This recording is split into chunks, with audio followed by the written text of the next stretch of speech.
Hello, everybody, and welcome. We are live. You might be noticing some different things tonight, but I'll explain that in a second. Thank you all so much for being here. First off, I had a major computer failure the other day, and I still don't have it up and running. So resetting some things like OBS and we don't have a picture, we just have a blank screen here. I should probably get that too. So let us know how our levels are and stuff like that, because I did have to reset a lot. Guys, how are you doing tonight? Doing great, man. Good, very good. First off, before we get too far, I don't want to forget to thank our sponsor for the stream here, Hero Forge. Hero Forge is amazing. Go check it out at heroforge.com. Creating your own custom D&D characters has never been easier and more fun. It's incredibly addictive. They now have color tools. They're always adding more stuff. You can make these just for fun. You can make them for tokens, like the little circular images you see on screen right here. Like on our thumbnail, you can export PNGs and character portraits. And of course, you can get your miniatures 3D printed, either on your own 3D printer or they will ship them to your house if you order them, whether that's in color, whether that's in, oh yeah, there's a nice one, Michael. Very nice. Or whether that's in just plastic or metal that you paint, all kinds of awesome stuff. HeroForge.com. So check them out. Thank you so much, Hero Forge, for supporting the stream. Quick question. Yeah. Michael, that figure that you just lifted up, did it have was it holding like a clear crystal ball? No, it was holding a green dice. Oh, okay. I couldn't see it on my monitor. Sorry. Because of my Green screen. The green screen yeah, pops the it green out. screen. Oh, I was like, whoa, how is that possible? Okay, well, it's still pretty cool. That is some kind of trippy effect. Yeah, they do have actually. They used clear paint. Yeah. Well, actually, Wow. I think it's still only exclusive to the Kickstarter group, but there actually are transparent plastics that they're able to do with the color stuff.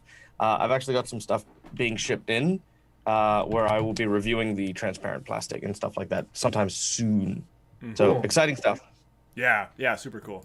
Okay, excuse the hiccup here as I get our images up on screen. Got to look at something pretty, like this lovely so pretty. frost maiden who's bringing death upon all of Icewind Dale.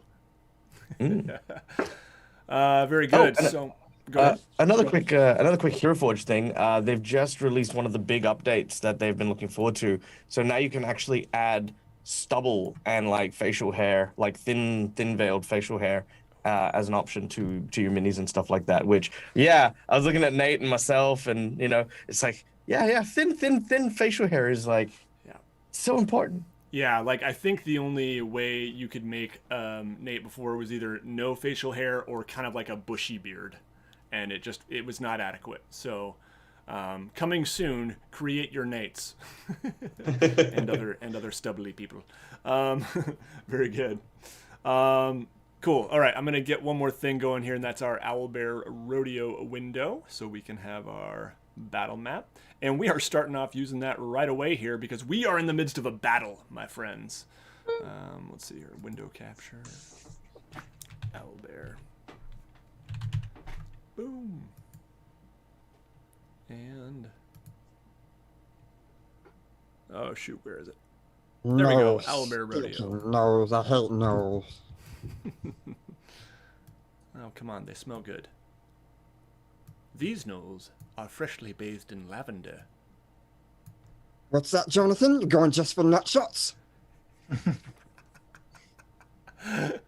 Yes. Jonathan. I think he said that they're your friends, Fizwick, and you should go greet them. So, speaking of Jonathan, our party has been hanging around some Chardalyn these past few sessions, whether that was in Zardarok's fortress, the evil Dwergar overlord, or whether that was, stuff they brought from his fortress. to other parts of Icewind Dale, like Fizwick riding on a Chardalyn dragon construct from the fortress to East Haven, as they fought the massive, real deal Chardalyn dragon and defeated it in combat. And Michael, I believe you had, was it the gauntlet? Yeah, I had the gauntlet that allowed for the grabbing of something. I feel like it was wasn't it for grabbing Chardalyn as well? I don't remember. I feel like it was made of Chardalyn. It Yeah. was. Okay. Yeah, I feel like it was to grab something. Like Sardarok was using it to physically be able to touch something. Yeah, maybe I think it was it was something with the forge. Like maybe he. Oh, maybe, I yeah. don't remember. Oh, Yeah. it might have been the Red Dragon Heart. I mean, yeah, could be anything. There you go. So, our party has been corrupted by the influence of Chardalyn, all except, I believe, Grukvar. And that, for Fizwick, takes the form of his imaginary friend Jonathan. For Clay, a little bit more bold. I feel great. Braggadocious and a little bit, maybe it's gone to his head. We'll say the Chardalyn has gone to his head. And for Nicos, well, I don't know if maybe I won't give too much more away, and see. You may have noticed some different things about Nicos last time, but it was a little bit subtle. So I'm gonna maybe let that hang and let that build a little more. Yeah. So, what fun. But our party left East Haven, the saviors of East Haven in a lot of ways, but East Haven is, basically half destroyed. They're picking up the pieces, the dead are being dragged out to the edges of the city. Things are bad. Elias Moondiver, the purveyor of the Darksea Workshop, is hanging on but injured. And the Darksea Workshop itself had basically a large hole blown in the side. The party have taken their 2 owlbear cubs, and their, of course, what is peppermint? Help me out here, guys. Is that Michael's Axebeak? Yes, the Yeah, Axebeak. that's my I mean, Axebeak, yeah. Nicos' Axebeak? There we go. Yeah, The Nicos Axebeak. is. Yeah. Yeah, I think you You guys remembered have 2 peppermint, but Axebeaks. not the big boy name for it. So, taking those, and they are headed to Caer-Konig to check on their business venture there, the Northern Light Inn, and to see how that has been faring. Caer-Konig was spared attack by the dragon. If we look at our map here, I will show our viewers and you all. Whoops, that's me. Hey. There we go. You can see that the town of Dugan's Hole and Goodmead were both leveled, and East Haven as well, largely destroyed. But the dragon did not get to complete its circuit of the 10 towns because of the heroics of the party. So they are now headed to Caer-Konig. In addition, one major new development was that Velin Harpel, the party found out that she is actually a member of the Arcane Brotherhood, who Elias had actually warned the party about, as maybe possibly up to no good, seeking a underground, buried beneath the ice somewhere, city of the Empire of Yithrin, or the Netherese Empire, this great city of Yithrin, that holds magic untold and great power buried somewhere. So, the party has agreed to help Velin Harpel explore that, with the hopes that there might even be, well, I won't say what the party is hoping for. I won't make that claim. But she did mention that perhaps there could be something to lift the curse of the Frost Maiden that keeps Icewind Dale in perpetual darkness and cold. Whether their aims are that noble, I'll leave that up to them. But I think that pretty well sums things up. Anything major I'm forgetting, guys? I think you agreed to meet her and Bryn Shander in a week's time, if I remember correctly. Mm-hmm. And then you are going to be headed to the Sea of Moving Ice, where there is an artifact on an island in the Sea of Moving Ice that could aid in this, that could unlock the glacier portal to this underground city. All right. Cool. So, you guys find yourselves beset by a pack, an angry pack of gnolls. And I probably had you guys roll initiative last time, because sometimes I'm dumb like that. You did not. I just. Okay, I Ryan just watched saw it. Good, I'm not that dumb. I wouldn't do that. Wouldn't roll initiative and make us wait 3 weeks. So, unless I fell asleep right at that spot. why don't we go ahead and roll initiative as an angry pack of gnolls appears on the bluff as you are on the road. 10. Oh, 23. Okay. 10 for me. A whopping 8. An 8. That is a solid 3 for me. Okay, so Nicos not last. will be last. Who got 8? Me. Okay. Clay. And we had 2 10s, is that correct? I don't think so. Oh. I think that Fizwick had a higher number than that, Okay. like a 20-something. Fizz, what'd you 23. get? 23. Dang, Fizz. All right. And Gruckvar, did you get a 10? That's right. Okay. So, Fizwick will be first, then the Gnolls, then Gruckvar. And onward. All right. I will get a little bit more of the map revealed here. I wanted to start you guys pretty far away so you could have plenty of space and time to strategize. But essentially there are some gnolls on 2 sides of the road here. You do see one kind of driving the pack on each side that appears a little bit stronger, more heavily armored. And that would be the one that you'll notice is in yellow there. The blue ones are the riffraff. All right, so Fizwick, you are up first. What would you like to do? I'm gonna actually just sneak behind Clay here, and he's gonna pull out his bow, and he's gonna like drop down and try to pop off a shot between his legs and hit one of those Yeah, blue gnoll. Do you want to go ahead and make a Please stealth don't roll check a for 1. me? Please don't roll a 1. 25. All right. Hot dice tonight, guys. Yeah, Hot dice. that's a good start, man. All right. You get the feeling that you are obscured pretty well there behind Clay and in the snow. Go ahead and make your shot with advantage since you are hidden. With advantage, we will get 26. Sweet. All right. Which one are you going for? Wow. The closest one, little blue guy in the front. Okay. And I'm going to actually go ahead and You number can just pick. for the sake of clarity. 2, 3, 4, 5. And we'll make this L1, leader 1, and leader 2. All right.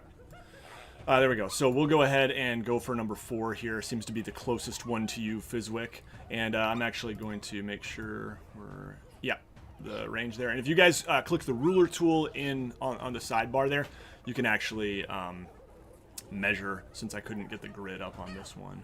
But you can use that measuring tool to see how far things are. All right, so Fizwick, go ahead and roll that damage on Gnoll Ferocious. Gnoll Looks like a crit. Four. 13, and then roll my sneak attack. Oh, yeah. 12, 25.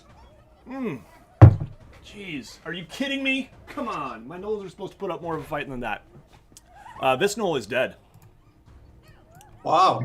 Yeah. What did Fizwick sees it, and Fizwick got off such a good shot. It hit him just right between the eyes, and it just like a perfect heart shot almost, but brain shot just drops to the ground. Yeah, it was just cresting the hill and looked up, and they let out this cry, "Ah!" and the rest of them momentarily kind of pause, slow down in their motion as they run toward the rest of the party. But Wow. they are going to. But they are going to continue, albeit a little bit slower than they otherwise might have. So we're going to have them move a little bit here. Let me just make sure I'm my distance is okay, good. As a bonus move, can Fizwick dash onto the back of Clay and just because he's in a better mood, maybe he's thinking he might be able to get a ride into battle.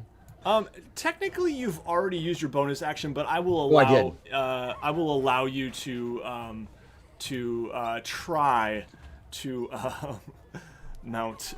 You feel something, Clay, Right. climbing up the side of your leg, trying to get back up onto your shoulder and find a spot. I kick Fizwick off. That kick didn't happen. Yeah. I thought we would Clay- have a cool Hulk moment where he like maybe throws me into the guys, but fuck it, I'll whatever. throw you. Clay Never mind, sits I there, don't want goes, it. "Is that a Fizwick got kicked Fizwick, into is that the a Pez in ground." your pocket?" I love it. All right, so It's a half pack of Rolaids. the Gnolls have moved up, and they are going to let's see the distance here. Make sure. I don't think. Yeah, no spears are not happening, but the blue ones do have bows, so they are going to be firing, and we'll see how they do here. One at Clay, one at Grukvar, one at Fizwick, since they are in the front. All right, the first one is going to be an 18 to hit Clay. Does that hit you? I have 18 for an armor. Okay, so that is going to hit, and that is going to be for, let's see, 8 plus 1. All right, that's going to be a lousy 3 damage on Clay. The second one is going to go for Grukvar with a 13 to hit. Grukvar, assuming that misses. Nope, doesn't. Yep. Okay, Correct. and the third one gets a 16 to hit on Fizwick, which I assume hits? Maybe? Yeah.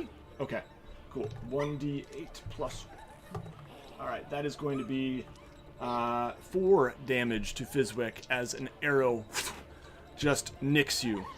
And then we have one more that will go for Clay again. And that is going to miss. Alright. The others actually are going to just run forward a little bit.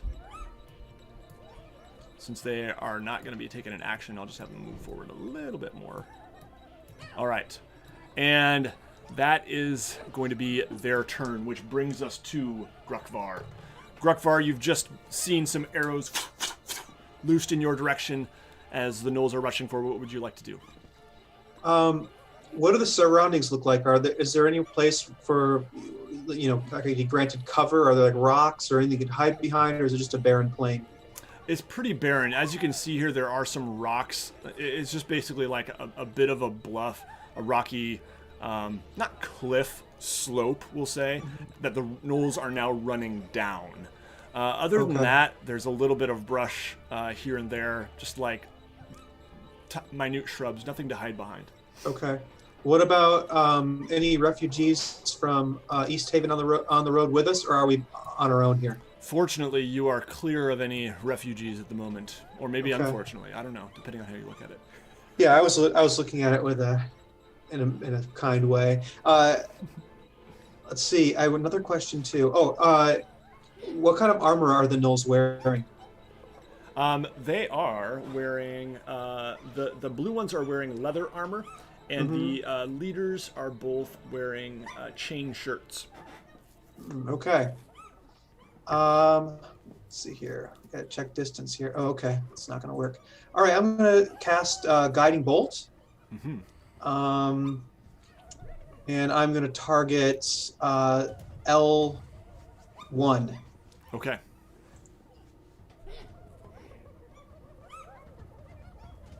Gotta get my spells up and ready here. Okay. Rolled a 17. All right, that is a hit. Okay. 14 points of damage. All right, very nice. All right, anything else you'd like to do on your turn? The Gnoll, this guiding bolt blasts it, and it staggers a bit in its run. It is definitely injured. Okay. Anything else you'd like to do? I'm going to use some of my movement here to move off the road and kind of away from the group to try and prevent them all from bunching up around us. Yeah, so you can And- see. I will move myself here, over here. Yep. Perfect. And that's it for me. All right. Very good. That brings us to Clay. How far away from them are we? So pretty far at this point. Looks like L2 is 70 feet away from you. L1 is 65. Okay. All right. Being that I just got nicked in the arm with an arrow, I'm going to. That made me very angry, so I'm going to rage. Being excited about tangling with the gnolls in my current state, I'm going to. My dredge line is actually going to come out as a tail, just like sort of out the back of my coat. Yeah. So now I've got like a 10-foot tail. And I'm going to run toward the closest one. I've got 40 feet movement, 40 feet of movement. Mm-hmm. So that would get you, if you're going for like this neck of the closest woods. one. Yep, that's right. Yep, perfect. Okay. So he's probably still like 20 feet away from me, 15 feet away from me. Yeah, 20. Yep. Then I'm going And to... Ryan, if I can just interject, I want to remind you that if you are going to attack, you have advantage because I hit with a guiding bolt and that lights them up and gives you advantage. So it's the next person to attack them. Okay.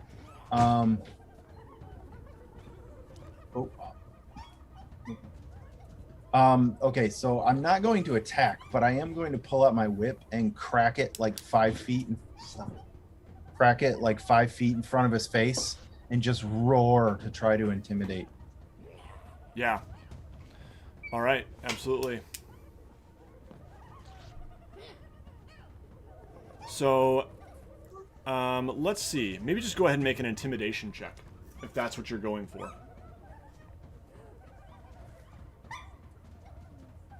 Oh, Jonathan, that was the nut shot I was telling you to do. Oh my God. Savage. Savage.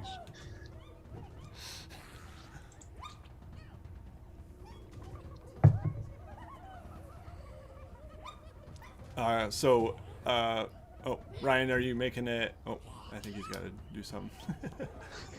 It's got to bar the gates. Yep, I get Sorry. it. Been there. So go ahead and make that Going to bed. intimidation check. Yep, I get it. Intimidation check. Yep. 14. All right. The gnoll, it definitely like sidesteps a little bit and looks a little bit perturbed, but it snarls in anger as soon as it recovers from its initial shock. All right. Fair enough. Anything else you'd like to do? No, I'm set. Okay. Sweet. That brings us to Nicos. Right, so Nicos will move with the axe beak. Can I move part way and then get off the axe beak and finish moving up to my speed, not the axe beak speed? Yeah. I would say like you could. What is the axe beak speed anyway?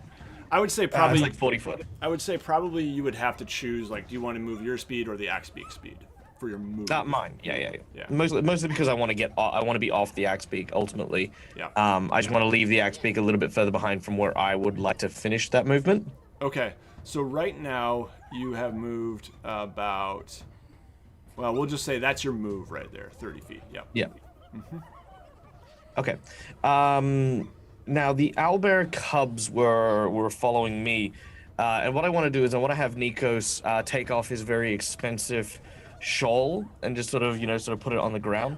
He's gonna look over to Clay and sort of getting a sense of how cocky Clay has been recently.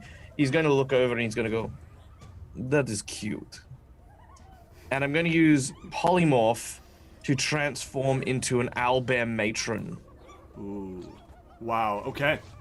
Yeah. And the spell allows you to transform into a creature of that nature.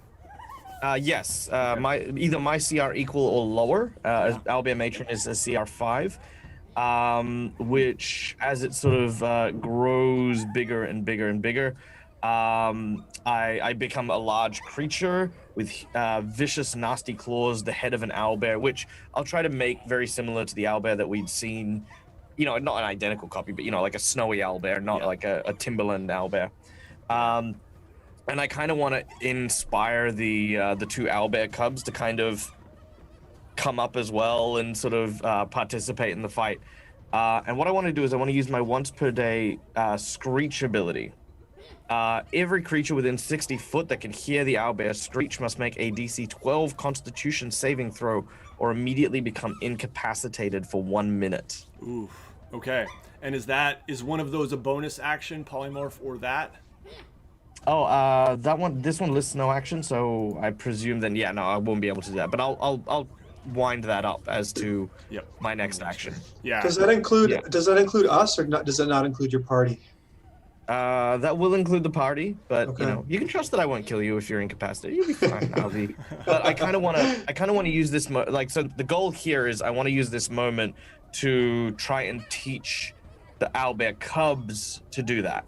You know what I mean? Like a wolf learning to howl kind of deal. I want to teach the little ones to learn this particular screech and attack. Yeah, I love that. That's cool.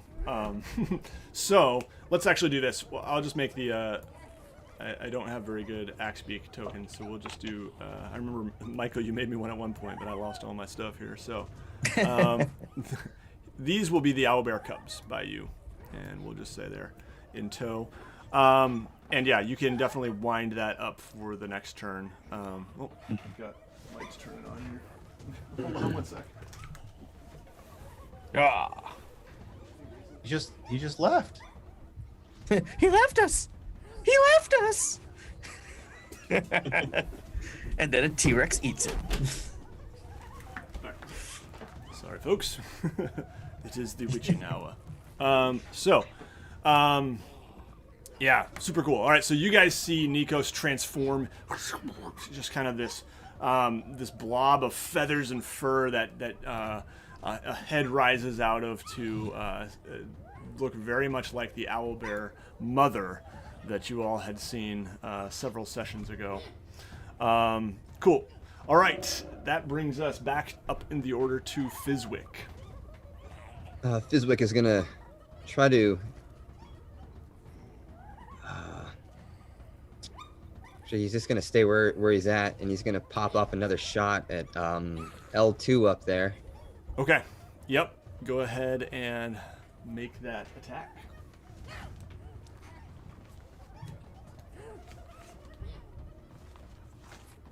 Oh, 9. Ooh, unfortunately, your arrow flies wide and skitters off the rocks there. Would you like to move as well, or just the attack? I'm actually just gonna. I'm gonna just move. Yeah, I'm gonna move back, and I'm gonna try to hide behind this owl beak. Yep, the axe beak. Yep, excellent. All right. Go ahead and make a stealth check for me.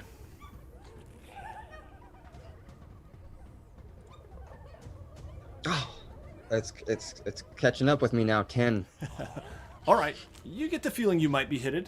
There we go. Hidden. Cool. All right.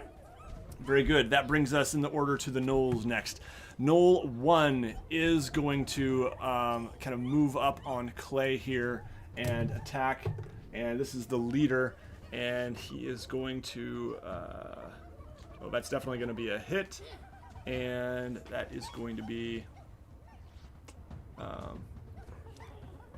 and then...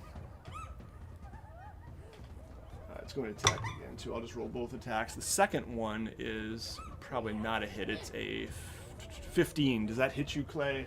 No. Yeah. And then it hits with a glaive, and that is going to be 10 plus 10.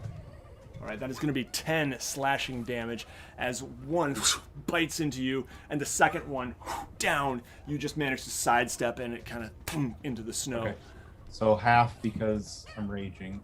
Okay. Right? Yep. Because it's slashing damage is one of the types of damage that I'm resistant to when I'm raging. Yep, nice. All right, very good. And that brings us to this gnoll right here, who can indeed get to Clay and will attack as well. And that's going to be a 20 to hit, so that will hit. And this gnoll pulls out a spear and is just going to pokety-poke.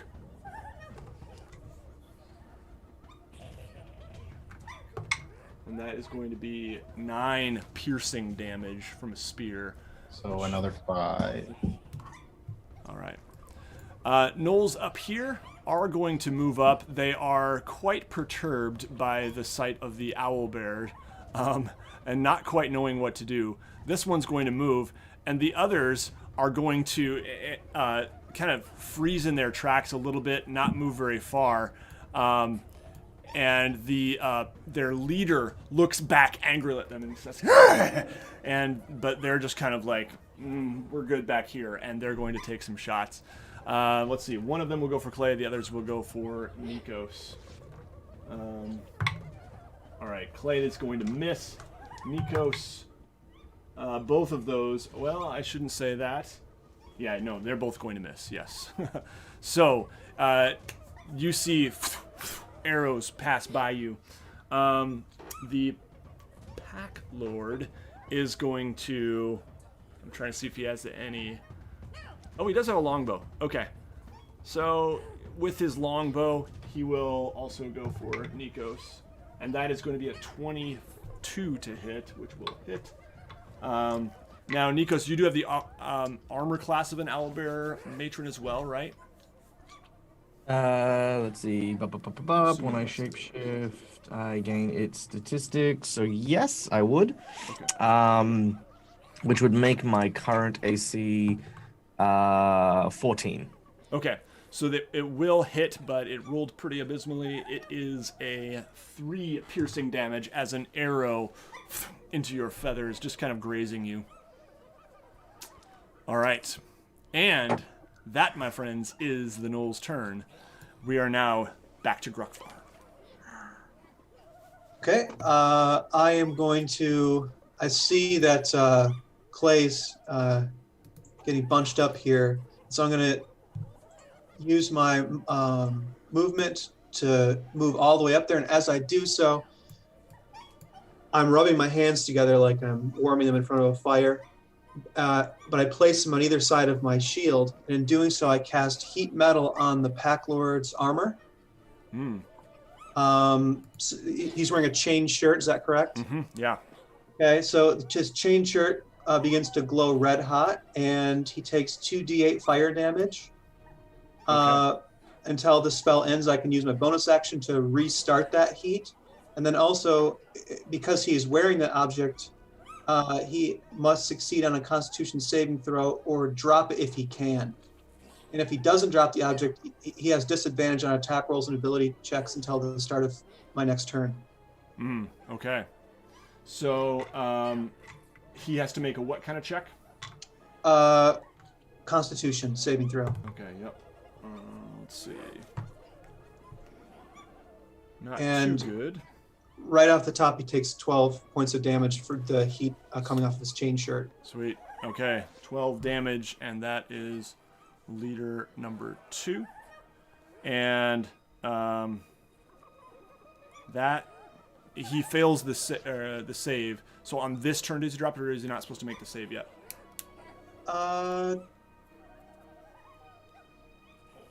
He has to drop it. He has to drop the object if he can, and if he can't, like if he's wearing it, Yeah. he's just going to have disadvantage Yeah. on attacks. Okay, yeah, so he definitely drops. He had just kind of like maybe tossed. No, oh wait, this is L1. I'm sorry. Yeah, my bad. All right, so let me undo what I had done there. I don't know what the rules are for how long it takes to get a chain shirt off, but usually for armor, it's kind of involved. I don't know. Yeah, so so you're casting it on his armor. Mm-hmm. Ooh. Yeah, I think he's probably fairly stuck in that, and he's just going to have disadvantage. Okay. Yep. Okay. So yeah, L1 will have disadvantage on his turn. All right, that brings us... Anything else you'd like to do, Gruckvar? No. All right, excellent. It is Clay's turn. Clay, you've just seen Gruckvar step up, and as this Gnoll Pack Lord is engaged with you, Gruckvar has basically fried him in his own chainmail, and you have another one on you as well. What would you like to do? All right. I am going to use Ghost Water Dive, which does not cause a attack of opportunity from anyone.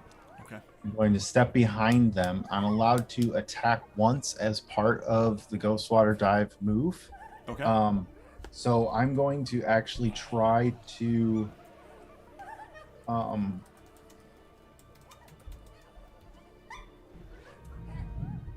yeah, I want to try to Shield Master shove the blue Gnoll into the leader and try to knock them both down. Okay. Absolutely. So, yep, you have a shield. Yeah, so should I do like a strength as my attack, or would that even count? I mean, technically it's, let's see. I mean, it's okay, so I'm not going to do that actually, because I can do that as a bonus action anyway. So I'm going to do a regular attack on the blue, the blue Gnoll with one axe. Yep. Which is an 18 to hit. Okay, that's going to hit. Go ahead and roll your damage. Right, so that's an 8.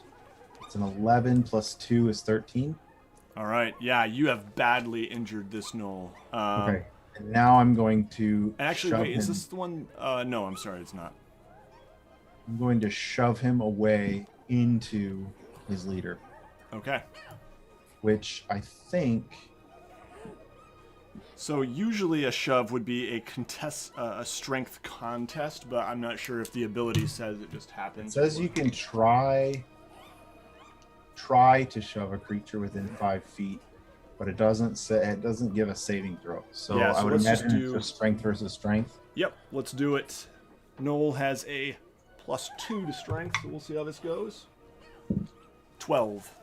21. All right, yeah, so you do so. And I guess the question is, I'm going to have the the pack leader make a save as well. Basically, it has to beat a 12. Being that he's distracted, does he get disadvantage on that check then? He has disadvantage because he's on fire. Well, he's burning.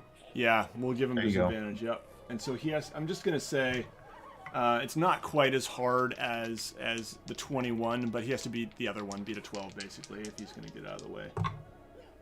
All right, and he rolled a 1 and a 4, so yeah. No. All right, so the effect of that is that they're both shoved back or prone.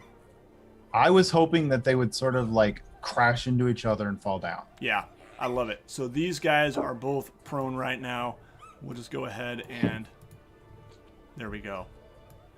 Rotation in a heap. Okay, then for my movement, how far away am I from L2? Let's see. You are able to get there if you want, 25 feet. Okay. Yeah, I'm actually going to run up here and look back and forth between the group and the leader and just snarl again and kind of give a cocky smile to each one. Yeah, nice. All right. Very good. They look intimidated, but you know they're not giving up yet. They don't look exactly thrilled with this situation. All right, that brings us next to Nicos. All right. So for the round after he's transformed, you see that Nicos has been, in the form of this great lumbering owlbear, just slowly inhaling. Even when the arrow kind of pierced the feathers in his shoulder, just slowly taking in more air. At this point, Nicos steps. Well, he doesn't step forward. He doesn't even do just 60-foot area. So he just and you hear this bellowing roar that just sort of shakes the ice off the rocky landings. You can hear it just sort of echoing and resonating further and further. So all creatures within 60 foot need to make a Constitution saving throw. Okay. All As he carried in uses, the avalanche. And that would include the party then, right? yes. Okay, so everyone go ahead and make a Constitution saving throw. I will roll. But I have faith in you. 1, 2, and 3. Might be misplaced faith. But I'm rolling in groups here. 1, 2, and 3 got a 9, which is going to fail. And then, L2 got a 20, so that's going to pan out. And then 5 and L1 are going to get a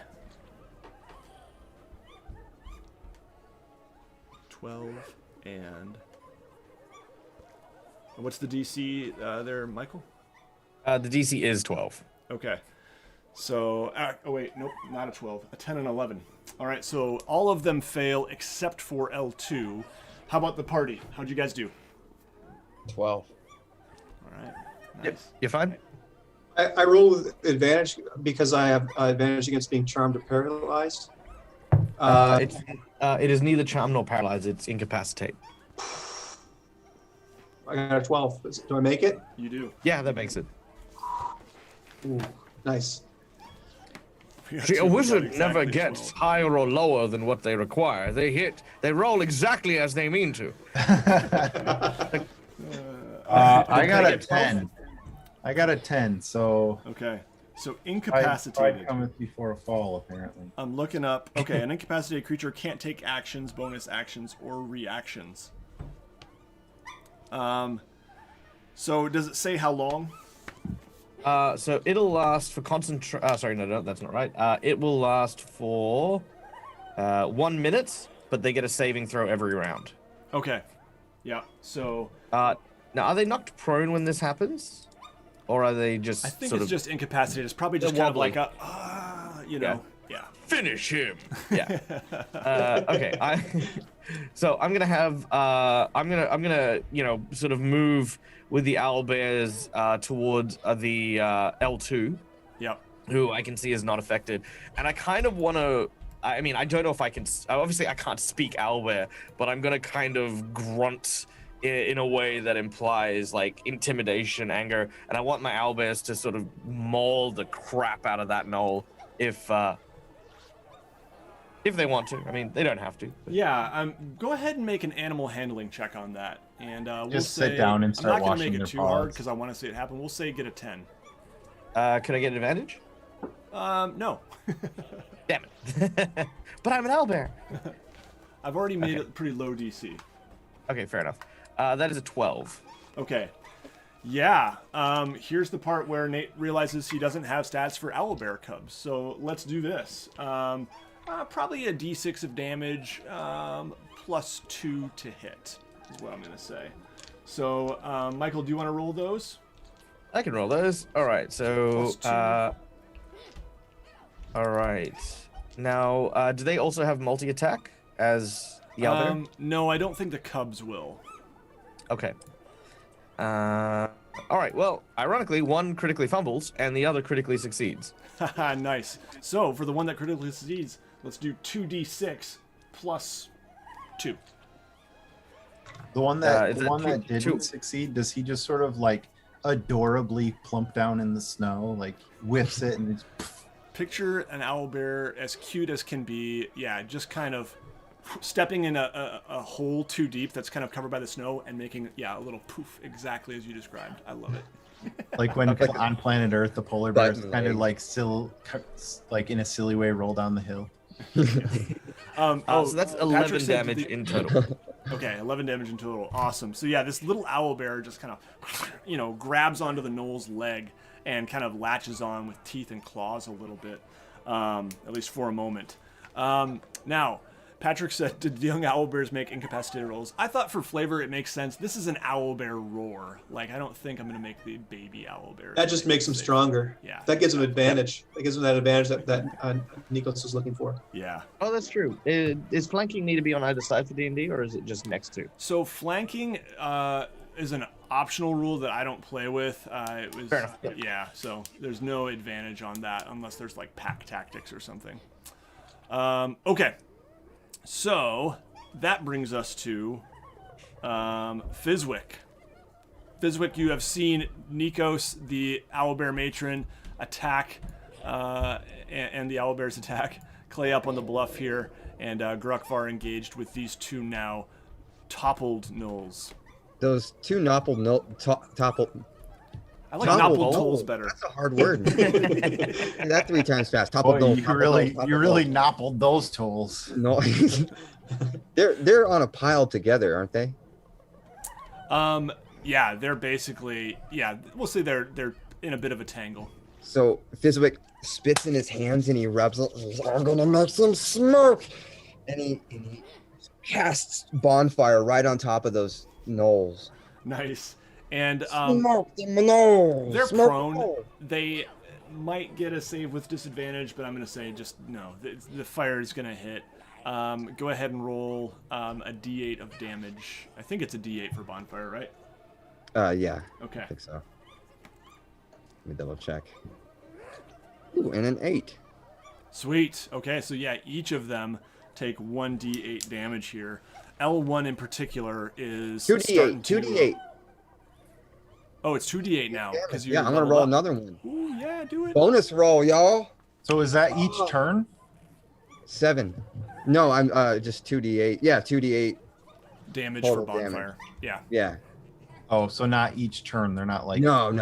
Well, on they're not. They're on fire now. I don't know. Yeah, that- technically, rules as written, it's a one-time thing. And yeah, it does unless ignite they're- flammable objects, so I'd say a gnoll is pretty effing flammable. Yeah, yeah. they're Ironically, the only thing left on him is that burning chainmail. Yeah, I'll roll like a little bit of fire damage on their turn, but it won't be as significant as the initial blast. So you got an 8 and what else? A 7. Sweet. Okay. So number 5 here is all right. Oh, I smoked them, Jonathan. I thought his name was Thomas. There's Oh, a no, new it's guy. getting worse. There's a new guy in the scene. We There's talked another about one. Thomas, remember? And then we Uh-oh. decided it was too close to Tomas. So yeah. Oh, that's right. we So there actually- was a Thomas, wasn't there? We Yeah. had long discussions about the best name for the imaginary friend. I pulled him from Who's the Boss? I don't know why. Did Javier come up? Javier did not come up, but I'm gonna write that one down. That's gonna be a future NPC. Thank you. All right. All right. Very good. That brings us to the Gnolls. So first off, they're going to make their saves, all except L2, or try to anyway.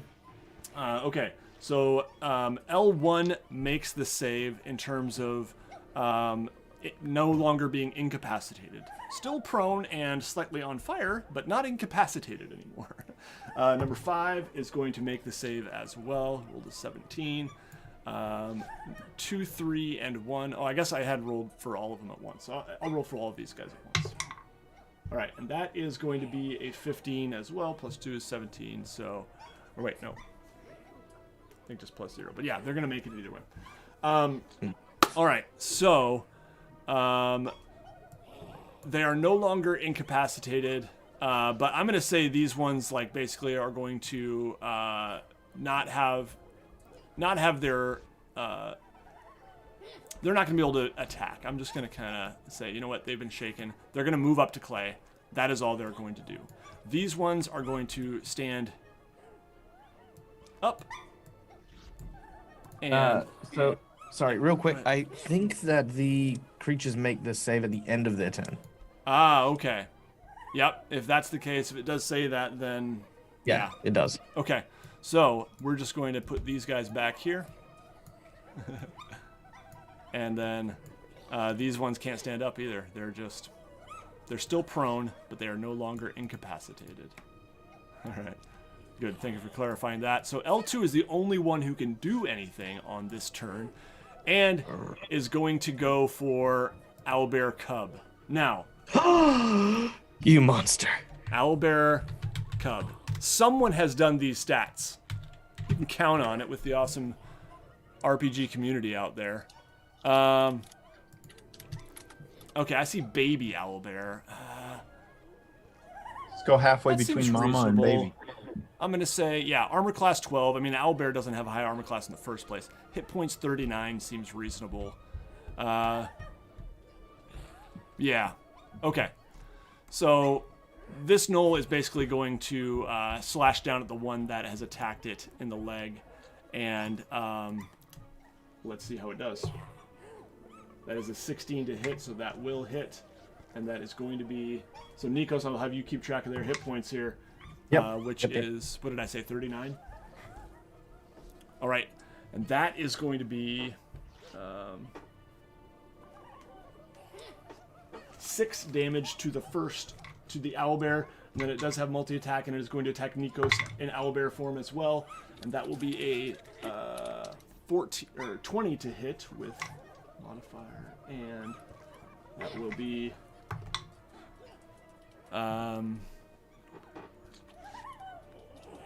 10 piercing damage. I'm sorry, no, slashing damage with the glaive on you, Nicos. Okay.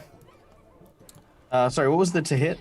So to hit was 20, and on you, and that was 10 damage. Okay, no problem. Done. Okay. Whew. So this one is kind of surrounded by owlbears, and the others can't do anything, and that brings us to Grukvar. All right. Well, first things first, I take a deep breath and I blow like I'm trying to get some coals to light up, and my shield, and so it transfers the heat to the chainmail once again and flares up. And for pack leader that's closest to me, it causes 12 points of damage. Okay. Yeah. That is significant. And that was a bonus action. So for my regular action, I'm going to bring my warhammer down on the other gnoll there. Mm-hmm. And this is my magic weapon. So I roll a 23 to hit. So that's I'm assuming a hit. Yes. And because they're prone, correct? Now, yeah. So is that an automatic critical hit? Yeah, I think it is. Okay. Or no, I think, is that the way it works? I think I so. don't know. I know think that so. if they are unconscious. I think if they're prone, you get advantage on Yeah, I them. think you just get advantage. Let me see here. Prone. A prone creature's only movement option is to crawl. Okay. Disadvantage on attack rolls. Attacks against the creature have advantage if the attacker is within 5 feet. Otherwise, the attack roll has disadvantage. So no automatic crit. Oh, okay. Yeah. But it is a hit. All right. And that's 8 points of damage because I'm using that magic weapon. So Okay. rolled a 7, but +1. All right. And that's gnoll number 5, correct? Yes. You have killed it. So yeah, Nice. you just crush your hammer right into its chest as it's struggling to get up, and it just goes limp. Nice. All right, that brings us to Clay. I can't do anything, so I'm going to do... All right, I am free. That was a 21. Sweet. Okay, so no turn, but you are no longer incapacitated. Excellent. All right. Next up, we have Nicos. All right. The owlbear is going to use multi-attack on the gnoll. Yeah. Starting with my beak and then 2 claws. All right, the number to beat is 15. All right. I get a plus I get a +8 to hit. Dang. It's going to be hard to miss. All right, so that is a success on my beak, Sweet. a success on my claw, and a success on my other claw. All right. Excellent. Go ahead and roll those attacks for the damage. So the beak is 1d10 plus 5, and then 2d8 plus 5. Okay, so that is 10 points of damage from the beak attack. As he swings down and clamps down on his collarbone. The first claw is 15 damage, as one claw bats him from the left, and then he raises a second massive paw, and another 15 points of damage as that one collides him. All right. This Gnoll pack leader is very badly injured, and is, definitely trying to back up under the onslaught of this fierce owlbear attacking it.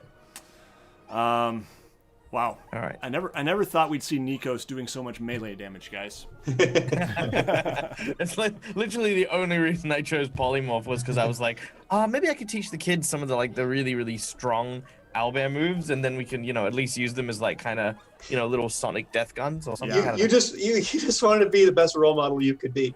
I did. You're willing to use magic to do it. Yeah, I wanted to show the This kids. is how mommy kills. Yeah. Now just kill the gnoll like mommy did. Yep. Love it. All right. Mommy, I believe in peace. Do you think Fizwick saw that baby owlbear takes damage from where he's hidden? Maybe. I bet he's gonna be steamed. Probably. All right. Do the owlbears keep attacking, or do I need to use a handle animal to instruct them? Yeah, they can keep attacking. Sure. Yep. So you can go ahead and make your rolls for them. All right, same as before. Yep.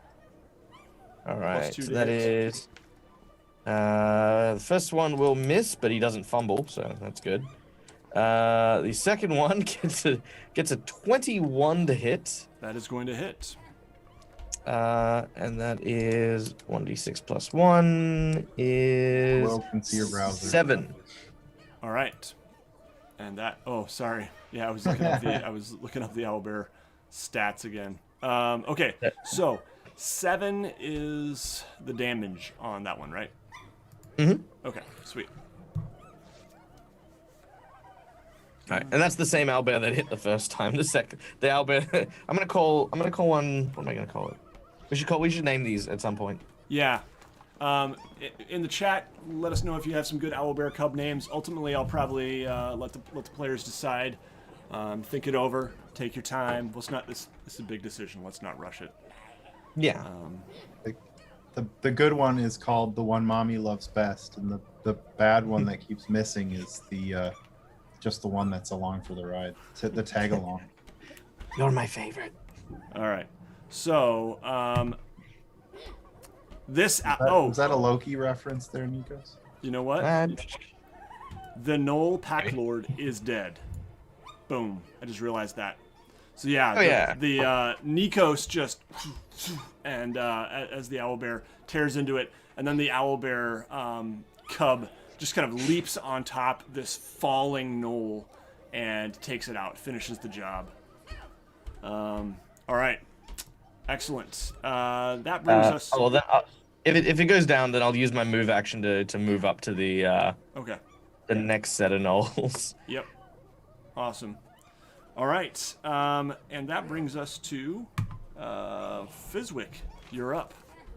Oh, no, not trying to be repetitive here, but I guess I'll shoot another arrow at number 5 here. Yep.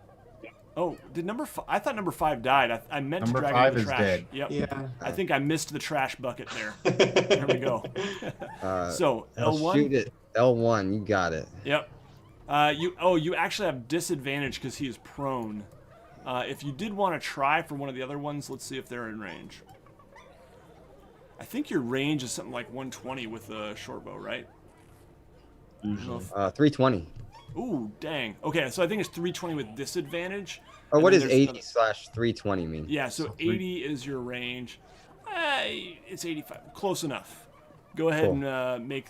If you want to, you can attack with disadvantage on L1, but you could attack normally on number 1 up there.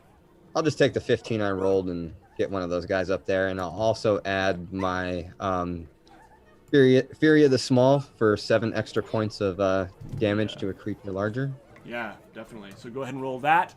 Fury of the Small, and your sneak attack as well, because Nicos, the owlbear, is within melee range. Okay, so we got 6 plus sneak attack, 11, and then 7. 11, 7 is 8. That's with normal attack, Fury of the Small, and sneak attack? Yeah. Okay. So 18 total. And... Oh, no. Hold on. I'm terrible with math. There's 3 numbers there. Hold on. Where's my roll chart? Yeah, pull that back up. You check the chat, like the little public chat on D&D Bottom Beyond. right or It'll show you whatever. the last Is it roll. chat? It's up. No, it's up at the top where it says campaign Icewind Dale Rime, or the Rime of the F. It says on mine. If you click the little talk, click the little talk bubble. Well, it'll I know show- it was. Let's just go with 5 points, 7 points, and 11 points. I think it Yep. was like. It was. So oh, that'd be I don't know why 23, I'm right? telling you. I could just look. Man, you're asking somebody that still counts on his fingers, man. That's why I was just saying them out Well, loud. it was 2, 5, and 2. 2 numbers in my Total head of at the 11. time. 2, 5, and 2. Yeah, Okay, I think that was just the sneak attack, though. If it it's... was. No, sneak attack was 11, and then I got 7 off of Fury of the Small, and then I think I rolled a 6 on the Yeah. actual short bow. Yep. So 13 plus 11. Sorry, I will be better at math. Yeah. No, you're good. Fuck. That is going to kill Gnoll number 1. So, Nicos, you're moving up, and you just see this arrow fly right over the head of this owlbear, right into the head of the Gnoll, and takes it out. This unseen arrow, the Gnoll has no idea where this thing came from. All right. And would you like to move as well on your turn, Fizwick? Yeah, I'm just gonna use my bonus action to dash, try to get behind Grekvar. Okay, so yeah, you can definitely do that. All right.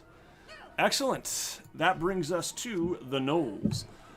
This Gnoll is going to stand up.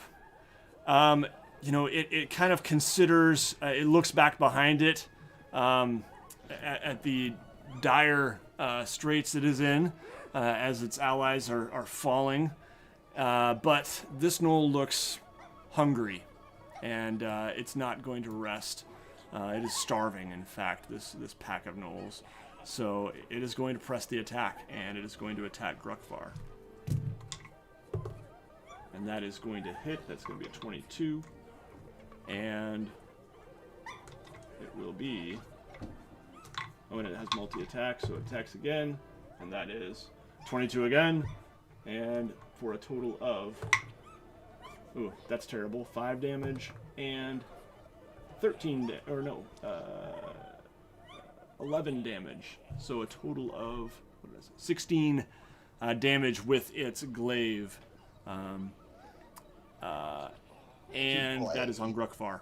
Okay. And then it has to make its... Oh, wait, no, it already made its save, right? Yeah, it made it at the end of its turn. It doesn't have to continue to make that every minute, does it, Nicos?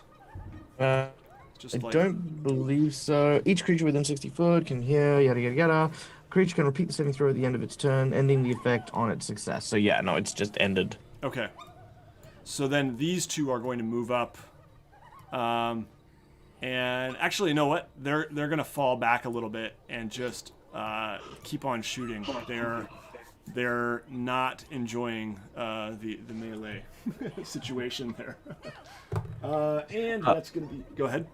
Oh, do I get attacks of opportunity? You do. Go ahead and make those. And do the cubby cubs? The Cubs, I'm going to say, are just a little bit behind. So Okay. we'll say no on those. Okay, I'm a swat with my big claw.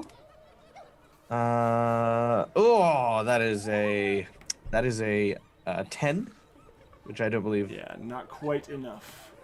Yeah. All right. Unfortunate. And so yeah, you lash out as they turn away, and they've just kind of got their bows, and they're doing the backpedaling bow thing. Oh, I just hit my headphone. And that is going to be a. Those are both going to hit. I rolled a 16 and an 18, so their short bows will be 6 and 3 on. Nicos is the closest target, so we'll just say they're both going for Nicos, and that is going to be 13 total damage from the 2 arrows. Nicos. All right. And that is all for the Gnolls. There are 3 left, and it is it is Grukvar's turn, then Clay.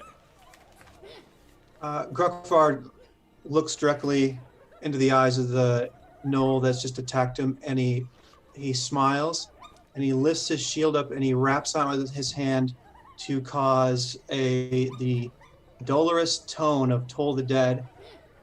And here. The target must succeed on a wisdom saving throw or take 2d12 necrotic damage if he's lost any hit points, which I think he has. Yeah, so go ahead and roll that. Oh wait, does he have to make a save? Sorry. Yeah, wisdom save. Wisdom. He rolled an 8, and I don't think Gnolls are very wise, so yeah, he fails. Okay. Even a pack lord, not very wise. All right, that's 13 points of damage. Okay. Oof, this one is hurting very badly, and you know what? I'm gonna roll. I forgot on his turn to roll some fire damage too, so we're just gonna see here. Actually, he doesn't have any fire damage because he doesn't have the chain shirt. Oh No, yeah, but Fizwick set him on fire. He does actually. Oh, okay. But Oh, that's I'm right. also That's right. I talking forgot about- that he's was laying at a bonfire. Yeah. And there's also the bonfire. Okay. So Okay, never mind. Go ahead. He takes a little bit of fire damage too, and he is definitely on his last leg, suffering and burnt, and just lashing out wildly in his pain. All right, that brings us. Anything else, Grukvar? No. Okay, Clay, you're up. All right, I am going to take a second to look over at Nicos and give another cocky grunt and side smile, and then run up to these to engage them before he does. All right. And I am going to 2 weapon. So the first, that would be a 1. Okay. No way! I just rolled 2 1s in a row. Man. Oh man. Oh. Okay. I don't normally do critical fumbles, but I feel like this deserves one. Clay, you're attacking with your axes? Yeah, my 2 hand axes. Yeah. We'll just say you drop one of your axes. All right. Yeah, as the gnoll kind of easily bats it away. Your sidelong glance at Nicos was a little too long, we'll say. You're like, You know how owls sure twist he's- their. You know how owls twist their neck. So as Clay's looking and he's like swinging, Nicos can kind of tell that he's not looking at where he's hitting, and he does the owl bear like head tilt, like almost 180 degrees, Yeah. like one way and then the other way, like. I love it. I Like love a it. dog trying to figure out what just happened. Yeah. Oh man, that's good. All right. Very good. That brings us to. Oh wait, can I do a bonus action then too? Yeah, sure. Oh wait, no. Oh wait, I think the second attack was your bonus action. Yeah, 2 weapon fighting is my bonus. Okay. actions. All right, sweet. That brings us to Nicos. All right. Question: if I'm a large creature, can I occupy the same square as Clay? Probably not. Like if I were to stand, like, because obviously with bears they can be quadrupedal, or you could have Yeah. them stand up if they were attacking. If I was standing behind Clay, could I still reach the gnoll? You gotta really suck I in your don't pooch. think so. Not going to be able to Okay. reach from behind Clay. Okay. Then I will step next to Clay. Yep. I will go for Gnoll 2. Okay. Actually, no, I'll go for Gnoll 3. I'll go for Gnoll 3 is what I'll do. All right. All right. So we'll get nice up and close, and I will I will do my multi-attack. Yep. Oh no! Following Clay's suit, my beak gets a natural 1. I'm not gonna make you Bite drop your beak. tongue. I get a 15 on my claw, Hits. and a 16 on my second claw. Hits. All right, so that means I have 13 on my first attack for damage, and 20 on my second. Whew, man. All right. Yeah, definitely eviscerate this Gnoll. What does this look like? Nicos, as he steps forward, basically swipes the lower half of this Gnoll, removing his feet from literally underneath him. And as he's sort of horizontal in midair, this second paw just sort of comes down, crashing into the midsection of the Gnoll as he palms and bounces him almost like a basketball against the hard rocks on the ground. Nice. Yeah, awesome. Excellent. All right. And that brings us back in the order. Oh, anything else? Will the owlbear cubs maybe move up, try to attack the other one? Yeah. Why not? Go, owlbear cubs. All right, so go ahead and make those 2 attacks. All right. Ooh, okay. The first one finally gets a hit in with 17 to hit. Okay. And the second one gets a 20 just to outdo the first one. Yeah. Excellent. Sibling Go ahead and competition. roll that damage. All right, so that is 8 damage for the first and 7 damage for the second. Oh yeah, this Gnoll is struggling. All right. And that brings us to Fizwick. Fire the knoll. The bonfire on that guy. This one right here, L1. Yeah. All right. Go ahead. Oh, he's going to make a dexterity saving throw, right? Yeah. Okay. He rolled an 8 plus 2 10, so I think that's probably going to fail. Dex was 12. Okay, yeah. So go ahead and roll that 1d8 of damage. 2d8. 11. Oh, 2d8, that's right. 11. Yeah. 11. Good. All right. Oh, man, yeah, this one, he is melting before your eyes. But, oh, wait, you know what? I feel like I forgot to track the damage from the last Tugs turn. on Grukvarst, and he's like pointing. Yeah. No! I'm pretty sure I forgot to mark the damage on the last one. Before I didn't even know you were there. I wonder what like Oh, didn't see it there. roasted hyena smells like. So, Fizwick, you have killed this Gnoll. It just engulfs in this ball of fire, and I imagine Grukvar has to stagger back a little bit as this fire just descends, and this Gnoll just staggers forward. It's swinging its glaive wildly, and just, you're easily kind of batting it away, Grukvar, and just like sidestepping these crazy wide swings. I'm imagining him visually making those moves when in films, especially from like in my mind, like the late 80s and 90s, when a bad guy, a minion, gets lit on fire, and it's the classic like guy in a fire retardant suit doing like the arm waving thing. That's exactly what I was thinking. Yep, exactly. I love it. And then he just eventually falls before you, and this sizzle of the snow around it sort of melting as it continues to smolder. The director yells cut, and then the safety crew rushes in and puts the guy out. All right. That brings us to the Gnolls.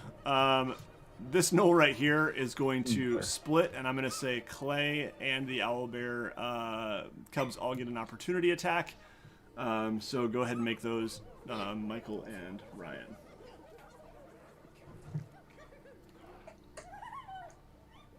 Uh, 16 and 15. I got a Okay. 13.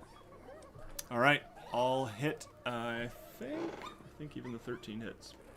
Yeah. Oh no, Gnoll is 15 to hit, so at least one of those will hit, right, Michael?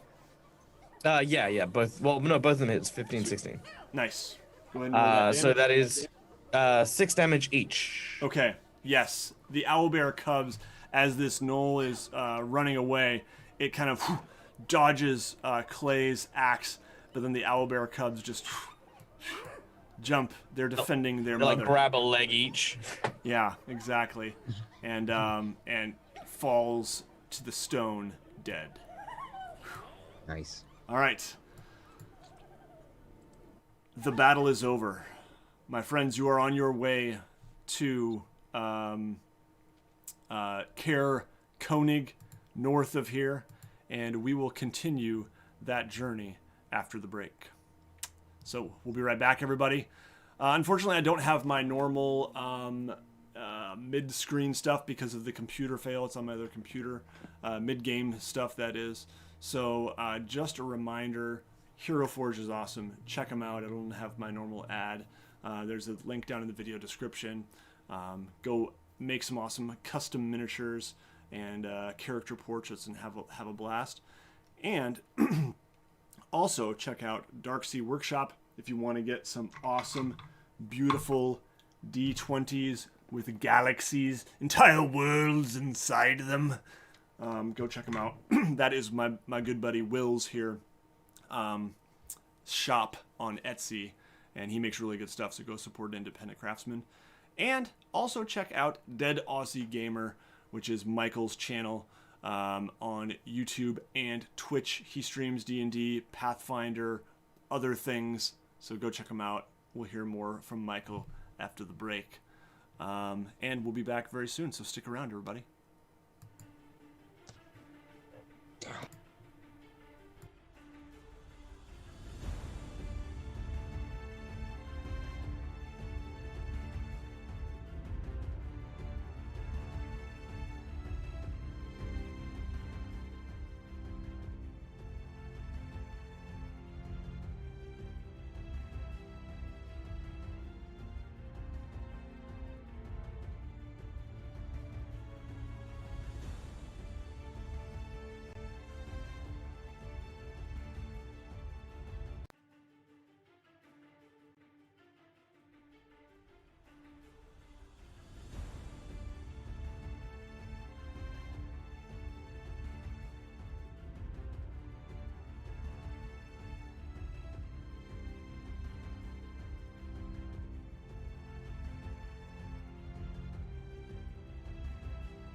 All right, everybody, we are back. Thanks for hanging with us through the break there. The party just defeated an angry and very hungry pack of gnolls, and now we'll be continuing their journey to Caer-Konig.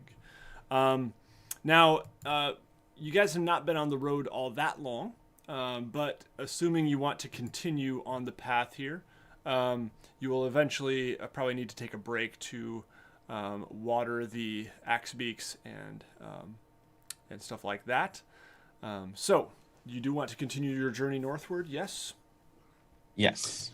Before we do, can Gruckfries take a quick look over some of the dead bodies of the gnolls and see if there's any kind of identifying features or clues? I mean, I don't know if there would be. I'm curious. I want to make sure these are not gnolls that were set upon us by some other. Yeah. Can I check their pockets for loose change, as it were? Yeah, sure. I would say you probably managed to find, 10 silver on, one of the leaders, and then maybe, between the rest, maybe another, 8 silver. Not much to speak of. In terms of the Alex's question, and by the way, they do have glaives crudely made, short bow, long bow, and some spears as well. All fairly crudely made, but in terms of their appearance and any clues you can gather from them, they seem to have a lot of bone piercings, and that maybe is something that signifies some sort of tribal characteristic, and yeah, they also have just markings. There's a standard that you saw raised before the battle began that was red, tattered, with a big white fang on it as well. So other than that, nothing particular about them. Okay, I just draw attention to that to the party, and we can move on. They look very thin, emaciated. Truly, they were hungry. Okay. They wanted. Did they have any? Did they have any fluids like water or like water skins or anything like that? Yeah, I would say they probably have some water skins, and probably also some really just gross kind of grog of some kind. I will I'll shapeshift back from the owl bear, and I will relieve them of said grog. Yes, you managed to do so. Yep. What does it smell like? Oh man, it smells like a mix of motor oil with rubbing alcohol. Alright, I'll put it in my pack for later. It's a good definitely breakfast stout. Just the smell kind of. It's the kind of thing that would knock you out for sure. All right, anything else you guys would like to do here? Anyone want to grab any of those weapons, or are you good? I'm good. All right. Very good. So, you guys would like to continue on the road, and I would say probably a logical place to rest would probably be either at Caer-Konig or shortly before, in terms of the Axebeaks needing a bit more of a rest than the couple minutes the Gnoll fight provided. Would you like to stop shortly before Caer-Konig or at Caer-Konig?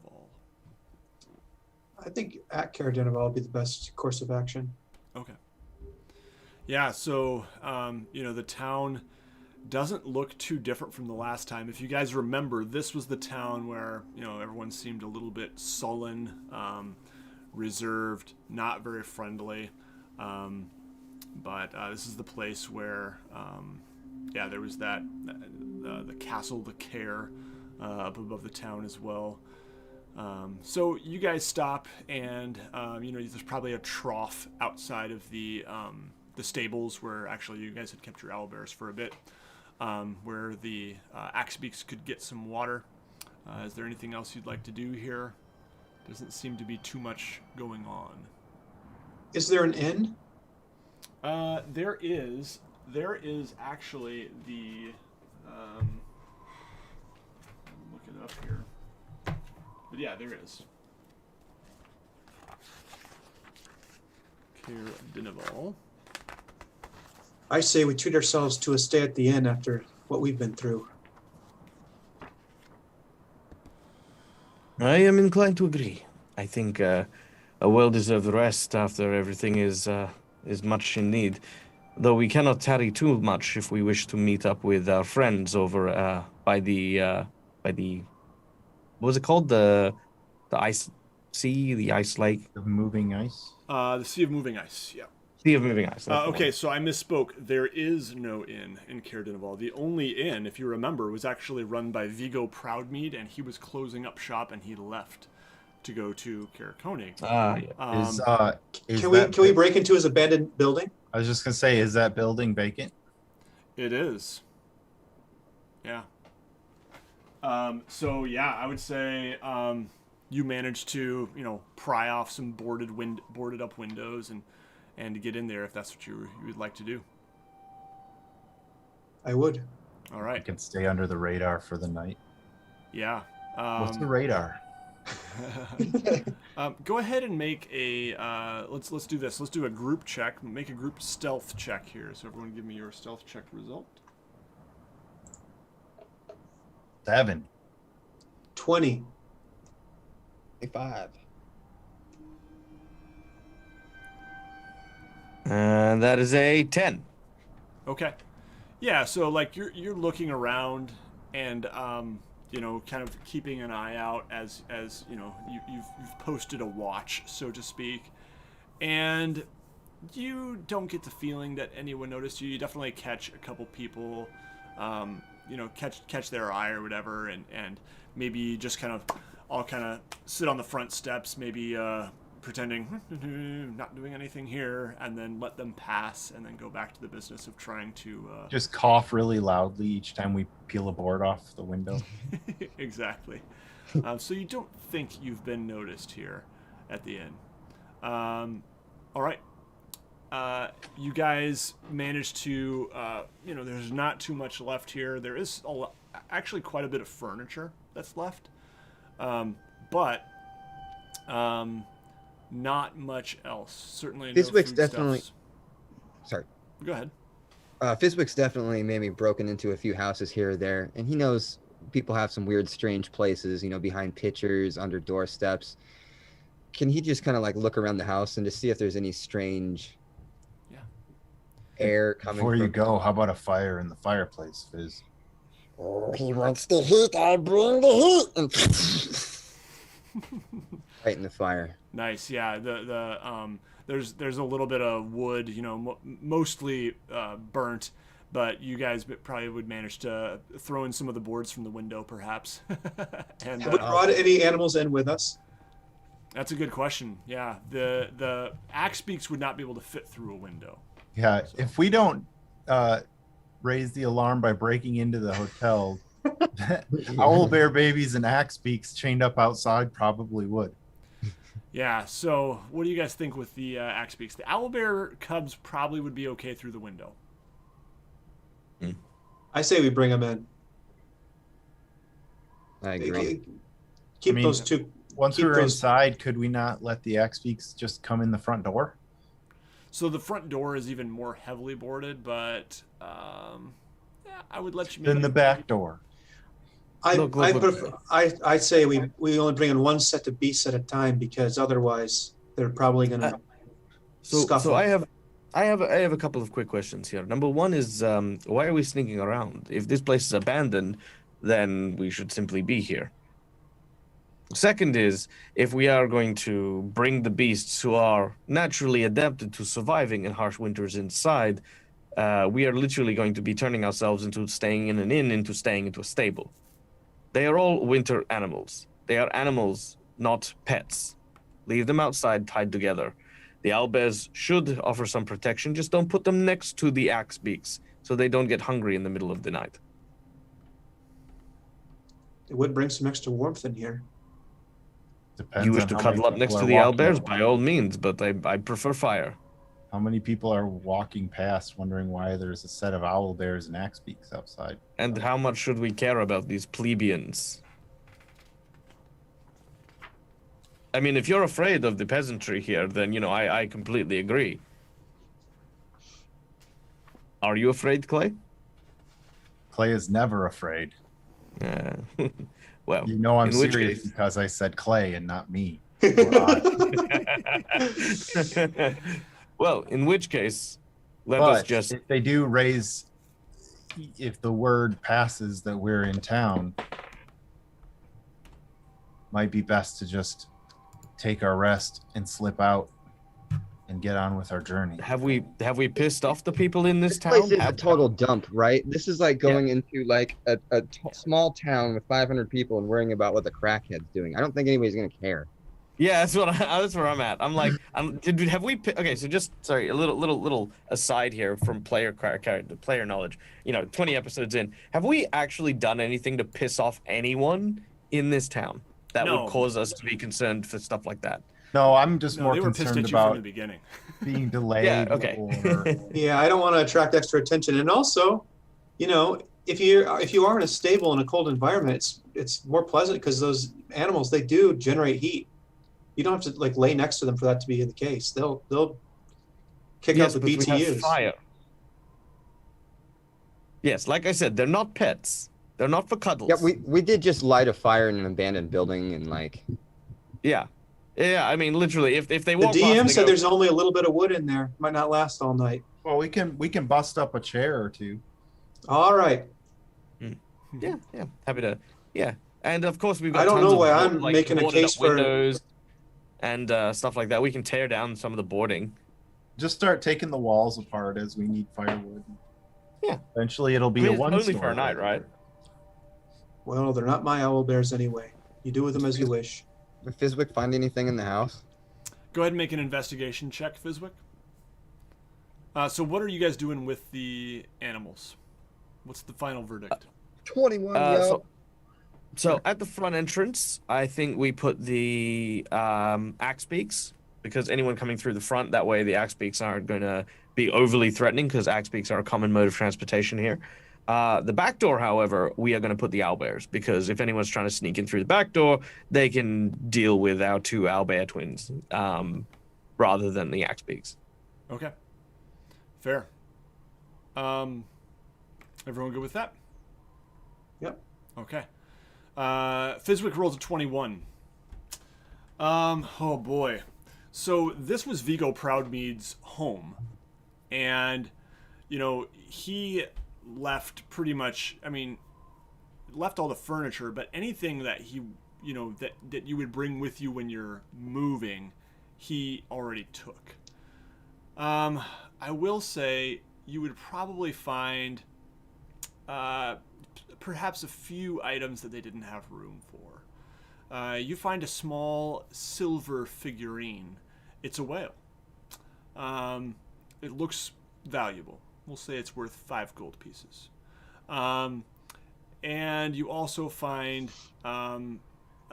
like some little painted portraits that look like the Proudmead family. What about under those couch cushions? Yeah, not much there. No couches here in the what was this place called anyway? It was called Diniv's Rest. Diniv's Rest. Oh. And oh boy, trying to think what else you might find here. I'm gonna say you also find a finely crafted short sword.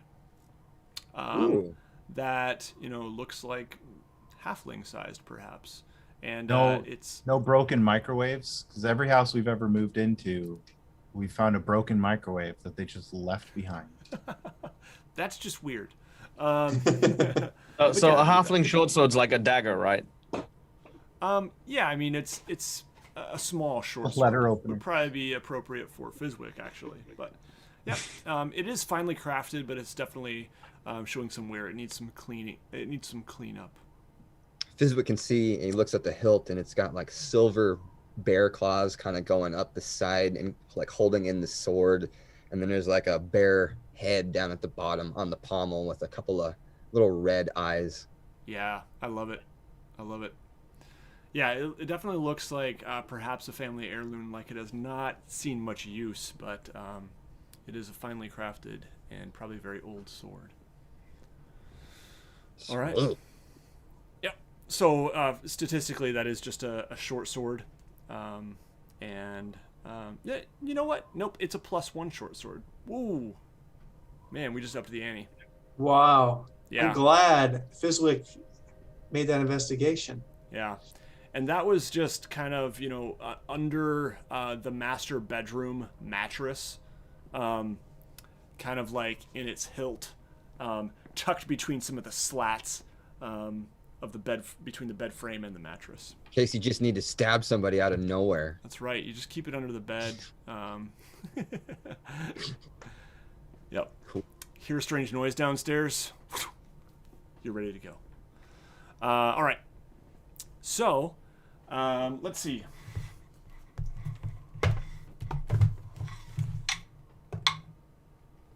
The night passes with no incident. You guys find beds and rooms and, or actually you guys would probably want to stay close to the fireplace. Yes. I'm guessing. Yep. I'm gonna try to sleep sitting up with my back against the wall, kind of next to the fireplace. Yes. Is there a fireplace in the master bedroom? Yes. There is. I will sleep there, and I will have my own fire. Wait, so was this a home or was it an inn? It was an inn. So there are many, many rooms. But there is, this is also where Vigo and his wife lived. So there is like a master bedroom, so to speak, on the main floor. I'm going to take my boots off and place my feet by the fire. My besocked feet. Mm-hmm. Before Fizwick crawls underneath of one of the couches, he kind of booby traps the doors a little bit, just so we could hear it if they open. There's no trap. It's just he just wiggles up some rope and put a couple beer cans. Yeah, some little obstacles there. Yeah. You managed to find like maybe some old, just rusty bits of metal and such, just to kind of tie to the rope to make any noise if. As Grekvar's feet warm, Clay just sort of like slowly puts his hand next to his nose and like just politely just leaves it there, just so he doesn't have to. He's trying to mitigate the waft a little bit. I'm already sleeping. Love it. All right. So, you guys managed to. Is anyone staying watch, or you guys just sleeping? Oh yeah. Yeah. I'm sleeping. Yeah. At some point during the night, you guys do hear like a dog barking. But other than that, it's distant enough. And other than that, the night passes without incident. You wake up in the morning, and the aurora is, in the sky. No sunlight, as Icewind Dale is kept in perpetual darkness due to the Frost Maiden's curse. What would you guys like to do as you wake up? There's like nothing in this town though, right? There's really not much. There's the castle at the top of the hill, and there's just Did we see when we came into town last night? Did we see any lights up there? Does it still look like it's active? Yeah, there's definitely still some activity. You see lights pretty much in all the structures at some point during, as you came into town. Mm-hmm. I'm gonna do the little little morning ritual to enchant my battle hammer so that it's a magic weapon. Excellent. While people are doing their morning rituals, Nicos is. I think Nicos is now gone without food for a couple of days again. I'm gonna try and do the usual scouting for a potential victim, someone with, no family or living on the streets, or someone who could, go missing without people noticing. You didn't want a little gnoll noggin while we were out there? Oh, actually, no, that's a good point. Yeah, you know what? Could I retcon and say that I grabbed a brain or two of the gnolls? Yeah, okay, I'll grab some of them then. Did you take any to go? In a to-go bag, yeah. Is it wrapped up in like tinfoil and looks like a swan? Yeah, exactly. What do gnoll brains taste like? I mean, Chicken. yeah, sure, why not? Yeah, I'm gonna say that they're actually surprisingly tasty. Ooh. A little bit too, kind of like a little slimier than other things you've tasted. The texture's not quite right. Okay. Yeah, okay, a little gamey. Yeah. Okay, I'm gonna try very, very futilely to take the gnoll brains. Is the kitchen still there? Like, yeah, the kitchen is still yeah. there. There's Cool. probably even a couple pots and pans that were just a little too heavy. Yep. Is there any? I mean, I imagine that there's no food at all. But like, I'm hoping like maybe there's like a potato or like I don't know. Something. Sure. Yeah, sure. There's a potato. You find a little like bowl of salt up on a shelf that's like, it's hard. You have to like break it up with your hand because it's just like hardened. All right. So what I'm going to do is I'm going to try and stew the brains in the grog that I'd found, just to kind of help cut through that horrible, awful, moonshiny kind of taste. But basically, just cut up the brains, throw in a couple of the vegetables to kind of add starch, and then a big healthy whack of this like grog. Which then boil that down and see what we get. Yeah, you guys, as We walk in, go, what smells so oh, no thank you, yeah, there is a pungent odor coming from the kitchen.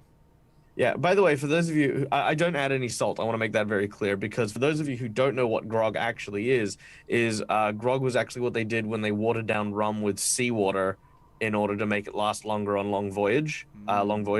So grog was actually quite awful. Yeah. Nice. I like it. All right. Yeah, you guys smell this, and it smells rank. It does not smell good. It's definitely like one of those like, oh, I start watering sort of feeling of, you kind of get that way already from strong alcohol when you throw it into a hot pan or something. So Fizwick's under the couch watching the fire, and he just like goes under his shirt and gives a sniff, and oh damn. Yeah. And Nicos, let's do this. Go ahead and just roll a d20. We'll see how good this tastes to you. All right. That was a 5. Okay. It's pretty bad, but it is better than a bowl of porridge to you, at least.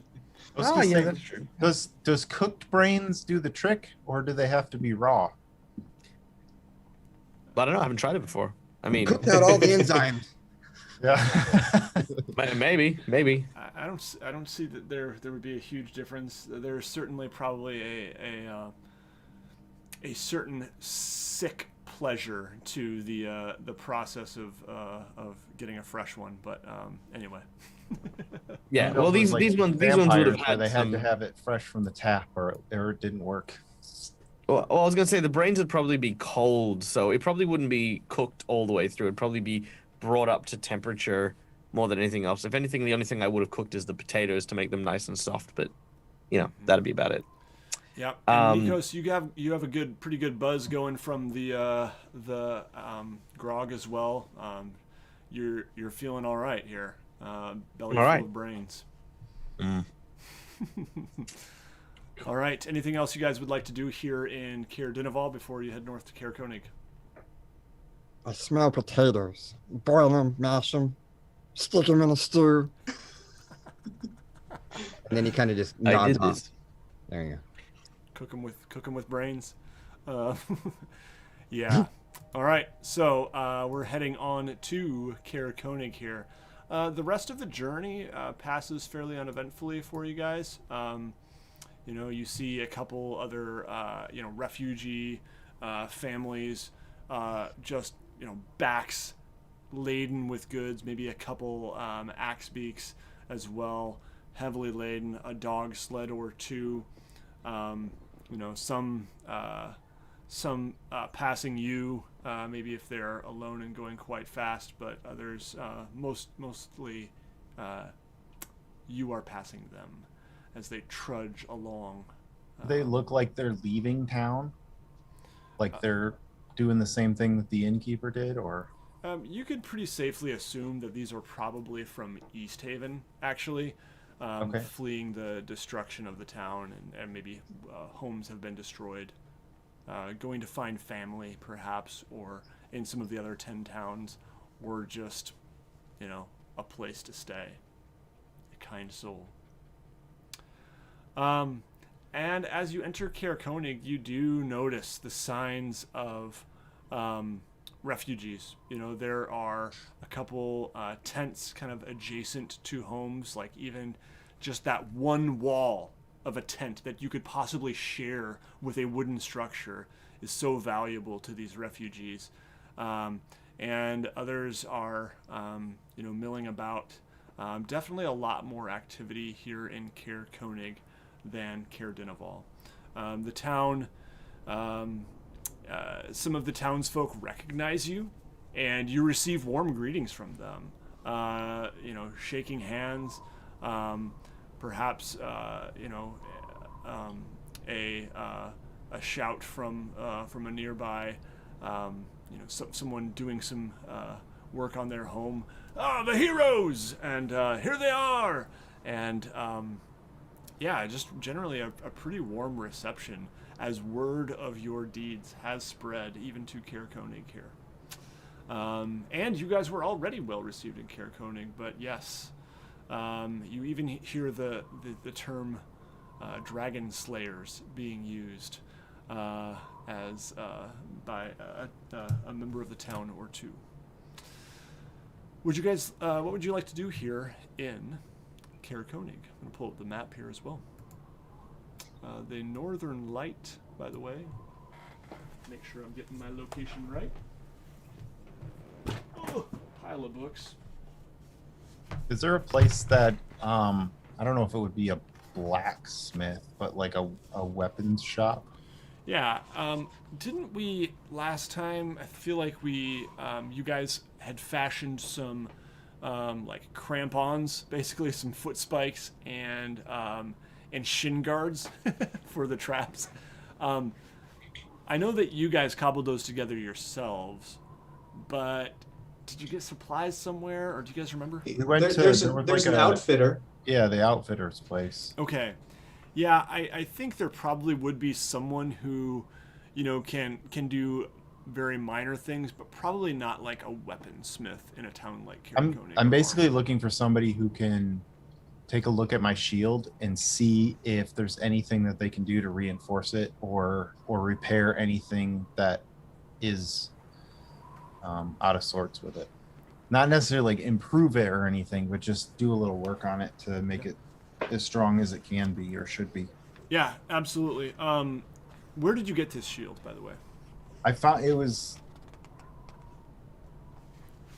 not a nice shield. Okay. I just happened to pick it up because it was there. I don't remember. Was it in the Yeti cave? Yeah, that's fine. No. If you don't remember, that's totally fine. Yeah, it was maybe in the fortress. Okay. I don't remember. Yeah, I feel like it might have been. It was like in one of the rooms, one of like the bed chambers that was in the fortress or that we slept in. That's what it was. It was the dwarf that got stabbed while he was sleeping. The Duergar that got stabbed while he was sleeping had a shield next to him, and it was kind of a crappy one. Yep, I and that that's- was the first Dwargar outpost up north of Kelvin's Cairn, right? It was after the Yeah, it was after the. Yes, I Okay. think that's true. So yeah, we'll say it's probably of Dwargar make, and you know the local smithy would probably look it over and say, well, I'm not incredibly skilled at this, but I should be able to make some improvements to at least repair this little bit here and this little bit here. And he kind of gets to work and he says, come back in maybe 10-12 hours. I should Do we have 10, 12 hours? Or are we just passing through? Do we have that much time? Well, I I don't know that we could do. speed things up a little bit if the coin is there. I mean, I'm asking the group, like, what's the plan? Are we just gonna go Fizwick right down? puts his hands aside and he gets a silver piece. I think this is what you're looking for. And he just slides it slowly across. I think we're just checking in on the Northern Light. Okay. Northern Lights. Yeah. So we won't be here for 10 or 12 hours. Well, I don't know. Because otherwise, then I'll just like keep this in mind and hold the shield, and then maybe come back or find another place that can do even more work on it. Yep. Okay. Sounds good. Play a hard game, 2 silver pieces. Nice. Okay. So That was brutal. He just gave us 2 silver pieces and we just walked out of the shop. I assume Fizwick would gather those back up as the rest of the party leaves. He never planned to give them to him anyway. It's like paying at the drive-thru and then driving back away. and steal them. Yeah. All right. Very good. So, you guys want to head over to the Northern Light? Mm-hmm. So just before we head to the Northern Light, Nicos wants to basically I want to do a stock of like buildings that are fundamentally not in use, like kind of like warehouses, certain I don't know, domiciles and stuff like that. Because what I want to try and do is I want to try and see if I can speak to the like head of the town or the like, and start maybe setting up some camps and the like to house the refugees. Yeah, I would say that probably, in this town, there's probably not much that's not in use.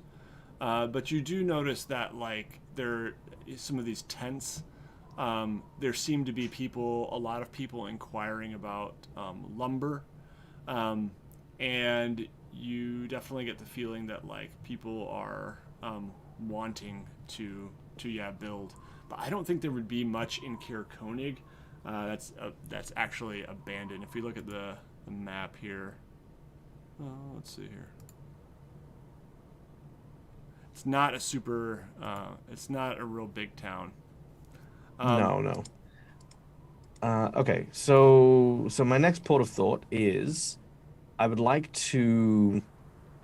The rest can happen at the inn. That's fine. I can. Yeah. Okay. Yeah. So, you guys want to head to the inn?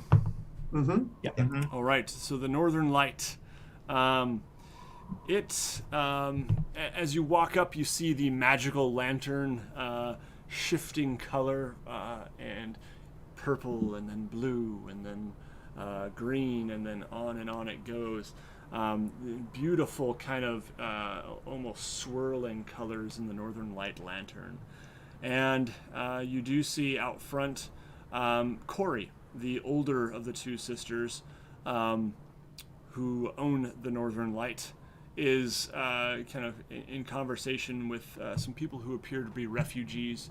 And she says, "Oi, it's you! Welcome back! Oh my! Please come in! The heroes, everyone!" And you guys are warmly escorted in. This refugee family definitely has a little bit of a light on their tired faces as they recognize you as well, and kind of nod and even bow a little bit. You guys. I would accept their bowing.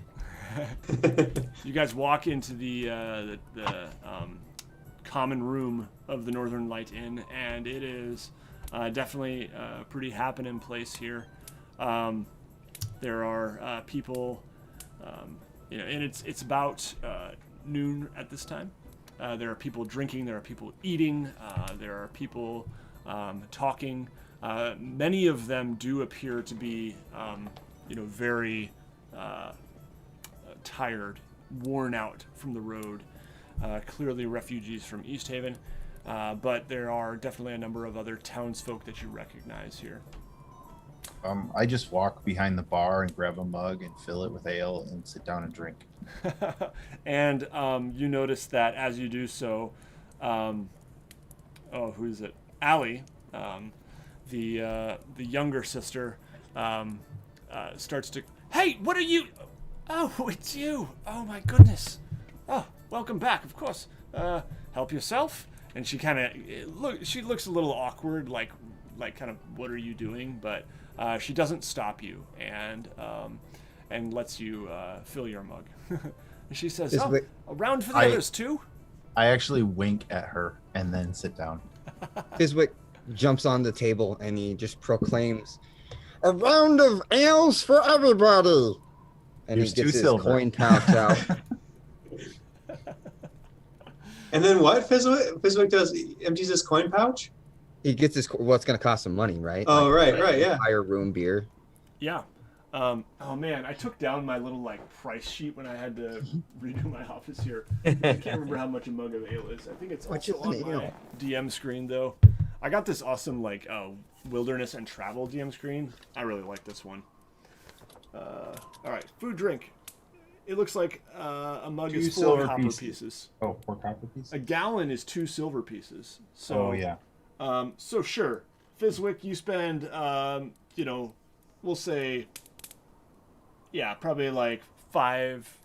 We'll say 6 silver pieces for you 6 silver pieces. to buy a bunch of ales. Yeah. He's going to double that and get everybody.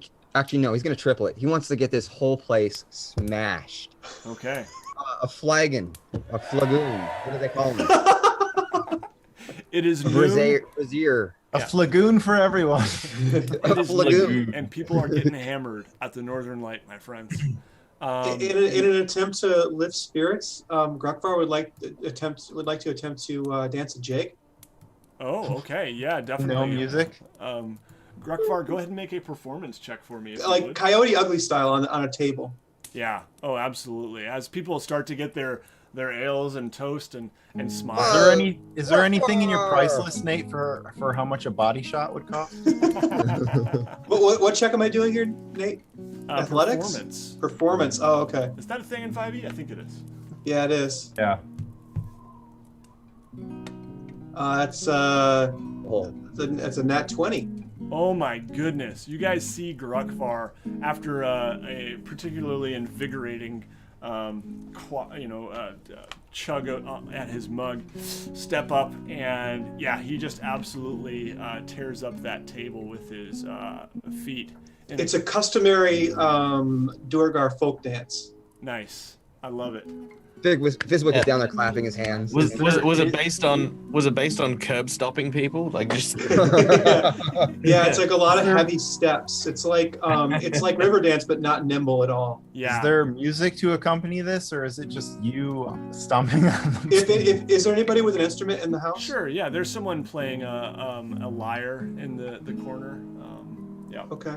I want to try and sync with that, with the beat they're laying down. Yeah. You see the the beat pick up a little bit as you start to dance, and it started just kind of as background music, kind of blah, and then it gets a little more invigorating as you dance.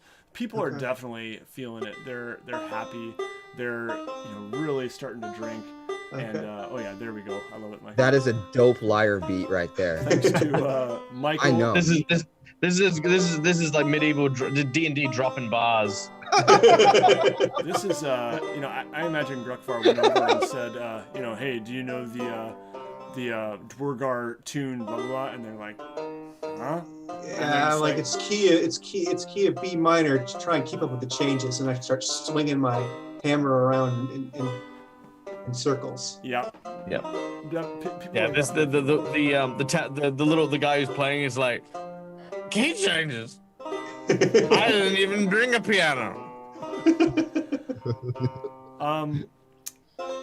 The townsfolk are thrilled. You guys see one particularly brawny man step up, barrel-chested, and clean-shaven baby face, but a bright shock of red hair, and step up and say, "Let's play a game." And he comes to the table holding some mugs of ale, and he says, "This one's a tricky one.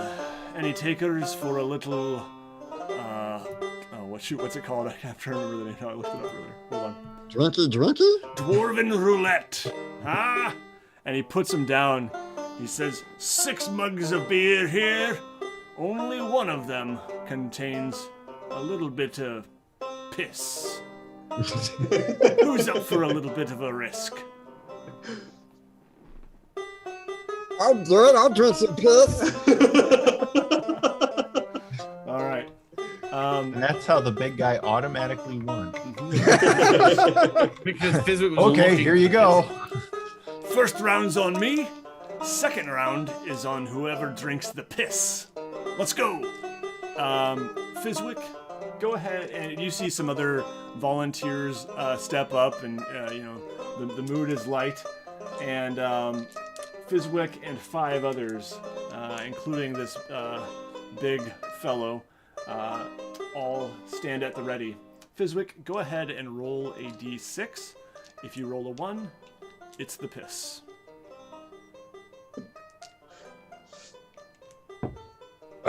It's delicious beer. Mm-hmm. And you see 6. one of you. Okay. So yeah, as everyone starts to drink, you see everyone kind of, and one of them you just notice going,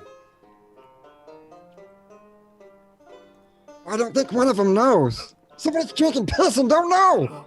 and he just, I tried to hold a 10 and fool you all, but I couldn't. Ah. And yeah, you see this older man, kind of, scraggly hair, bald top, and he steps up to the bar and buys the next round. Fizwick, are you still in? Anyone else want to step up? Any newcomers? I'll step up. All right. I'm not going to stop dancing, though. Yeah, Grukvar kind of sidles over and reaches for one of the mugs of new ale here. These are smaller mugs, they're made for the game, but still, decent size, we'll say. Okay. Fizwick, are you in again? I'm in again. Mm-hmm. Go ahead and roll, guys. If you both roll a 1, we'll have to roll again, but I rolled a 6. okay. 3. All right. Oh, and you see another guy. You just immediately, God damn it! All right, and this one is a dwarf of with dark hair and braids, and he steps up to buy the next round. As this is happening, what are Nicos and Clay doing? I think Clay is thinking of shouldering up to the table and trying it at least once. Okay, excellent. So Clay, his curiosity is piqued. Go ahead.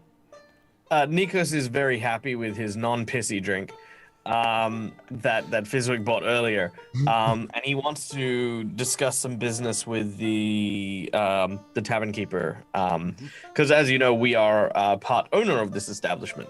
Yes.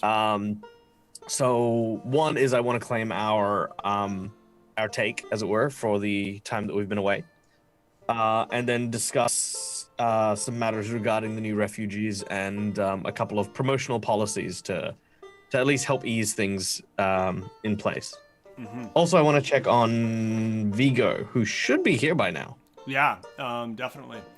So first, let's have Clay go ahead and roll his d6. And Fizwick gets next to Clay, and he just Piss, piss, piss, piss, piss. 6. oh man, you guys are rolling good. Grukvar or Fizwick, were you guys in that round as well? Oh, I forgot. I forgot. Another one, a third. Yeah, this is the third now that Clay has. Ooh, I rolled a 2. 4. Okay. Yeah, you guys see someone else got stuck with it this time. All right, and Nicos, as you go up to speak to, it would be Allie, the younger sister. You also notice that Trovis walks in, and he said, and this is the Silver Dragonborn town speaker, and he says, oh, dang it, I can't remember how Trovis talks. Oh, no.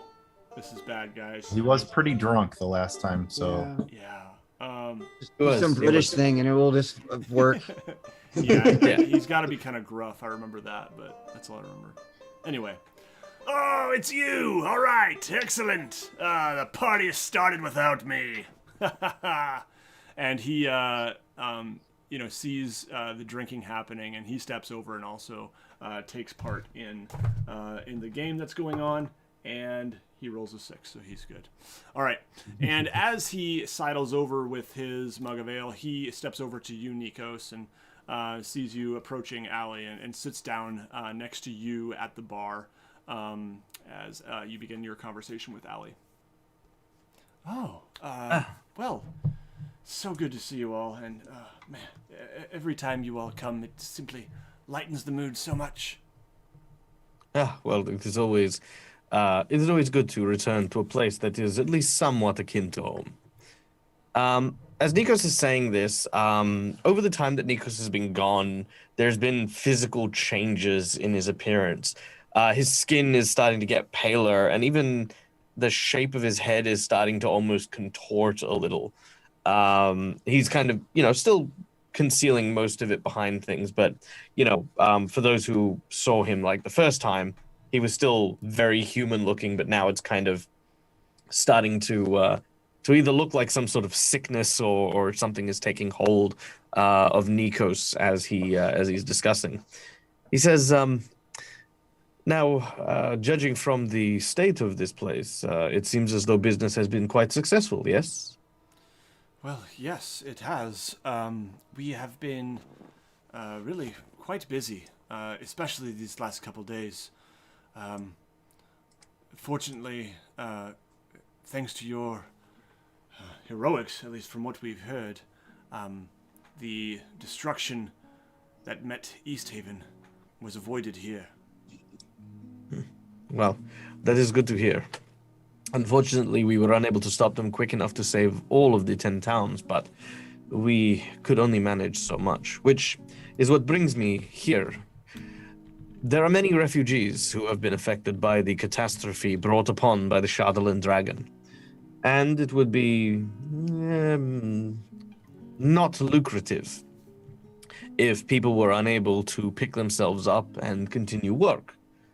The way that commerce would imply, having many people homeless and unable to support themselves would eventually lead to the downfall of towns, much like where were we just at? Caer-Konig.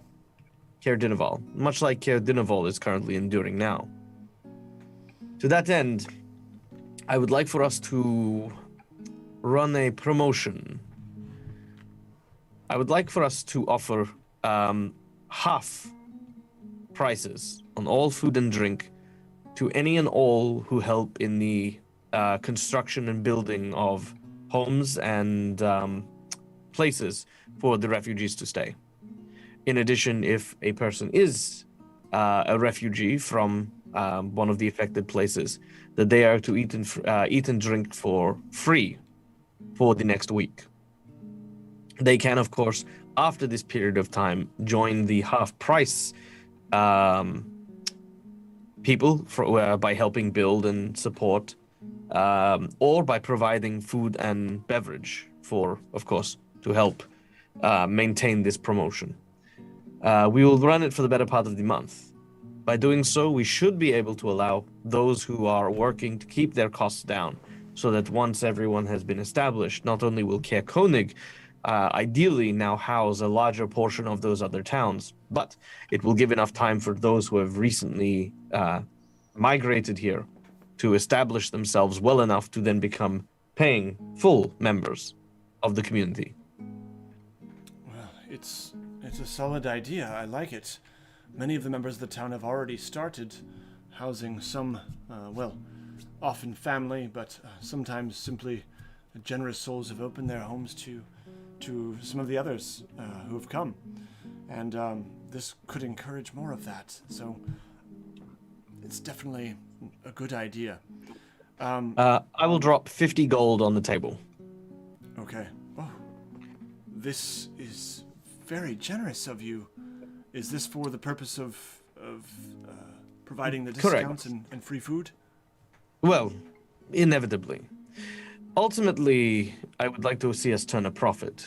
But for the time being, those who are not helping with the building and who are not part of the refugees will still be paying full price. So there should still be some relative income.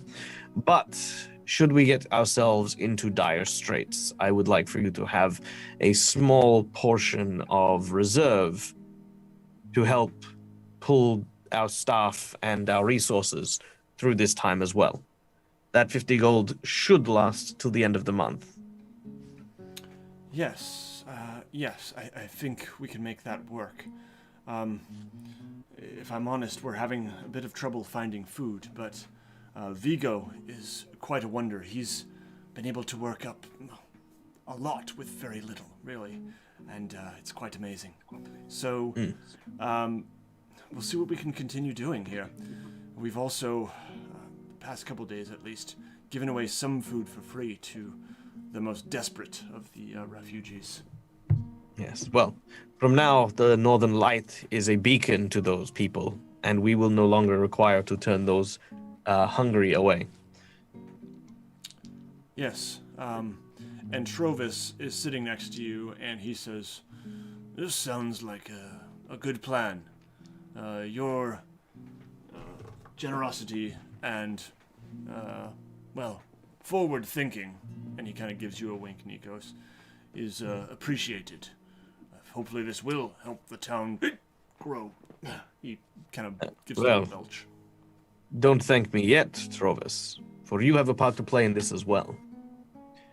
There are going to be many people here in desperation, and having free food and at least reasonably priced food and drink is only but a small start to the matters at hand.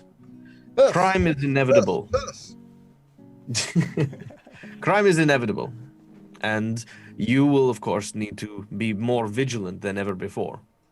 I would like for you to put together a small group of the refugees to help manage matters there.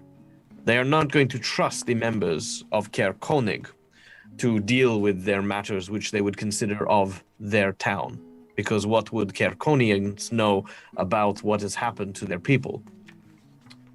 Find a few small people who are, of course, in need and looking to Alice, I say, and make sure that they get free food and drink as well. These people will serve as an intermediary so that you will be able to police and manage them with their own kind rather than simply relying on just I kind of look and sort of see the somewhat pickled dragonborn rather than relying on your fine services alone. Yeah, and he kind of, gives you like a look like, yes, he's a little bit unsure of this, but I think it's probably a good idea.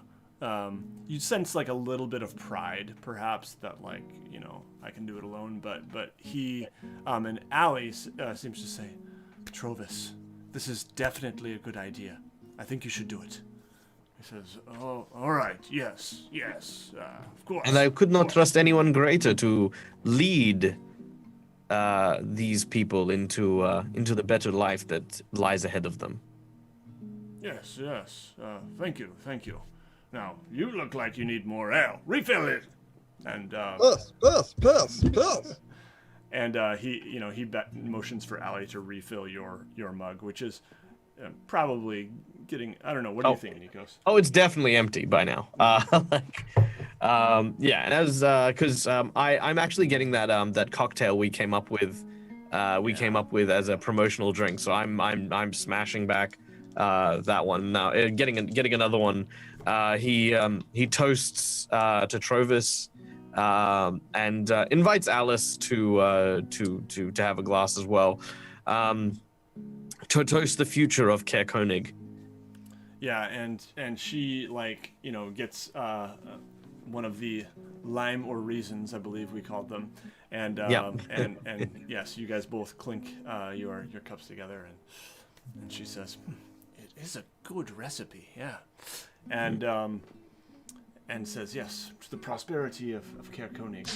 And Trovis, you can see, is already distracted kind of by someone behind him who's come up to greet him, and they're, talking and laughing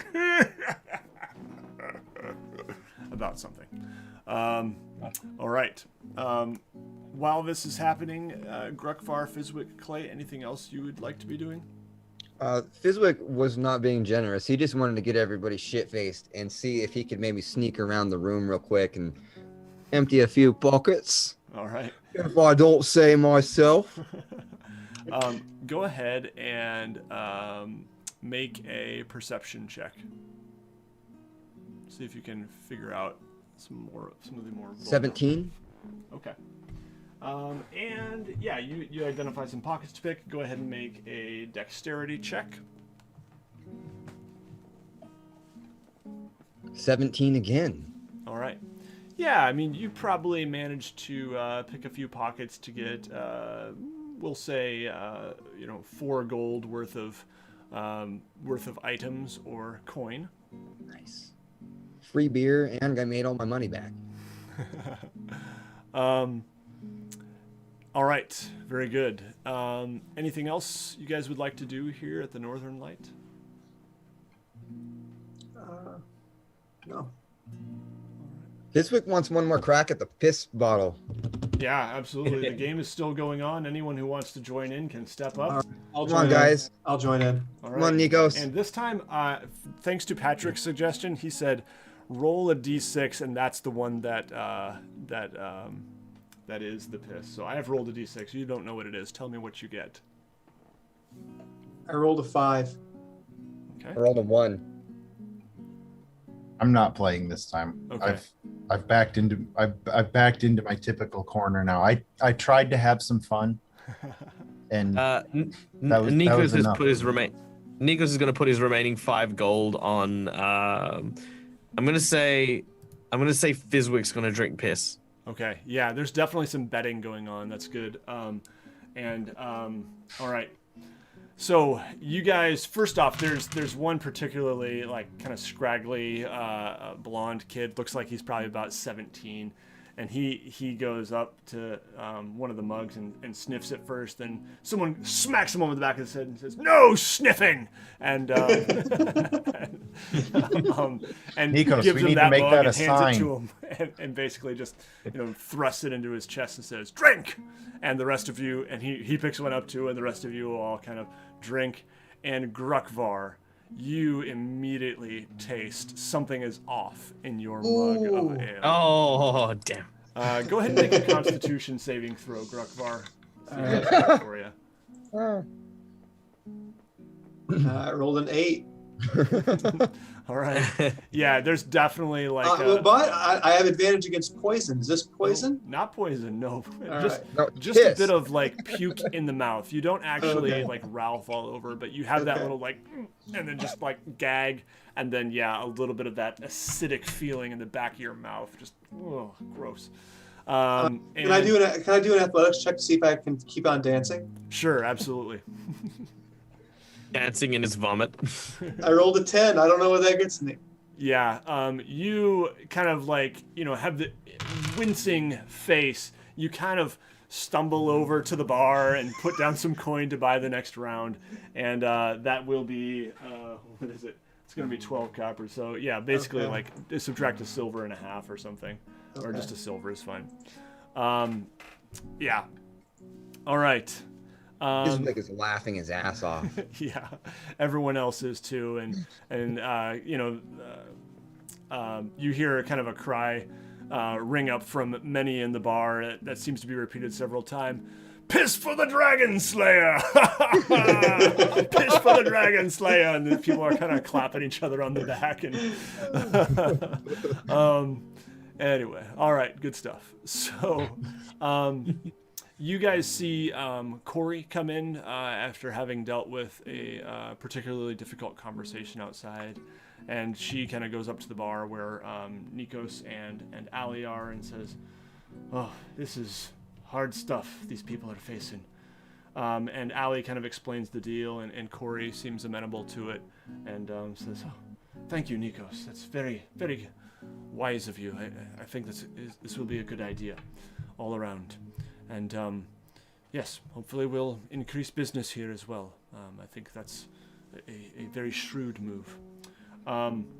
And she kind of hustles into the kitchen. Anything else you guys would like to do here? I just wanted to make sure that Vigo's settled in, and that's about it. Yeah, Vigo, Ali says, "Oh, yes, I'll get him." And he comes out, and he, smiles broadly and says, he's kind of scrubbing out a pot with one hand and says, "Very busy.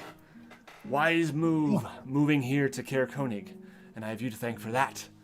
And well, I'm glad that you have found your place here, and the staff have been treating you well.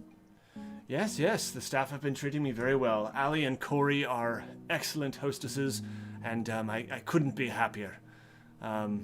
It's a great place all around, and man, Caer-Konig, what a dump of a place compared to this.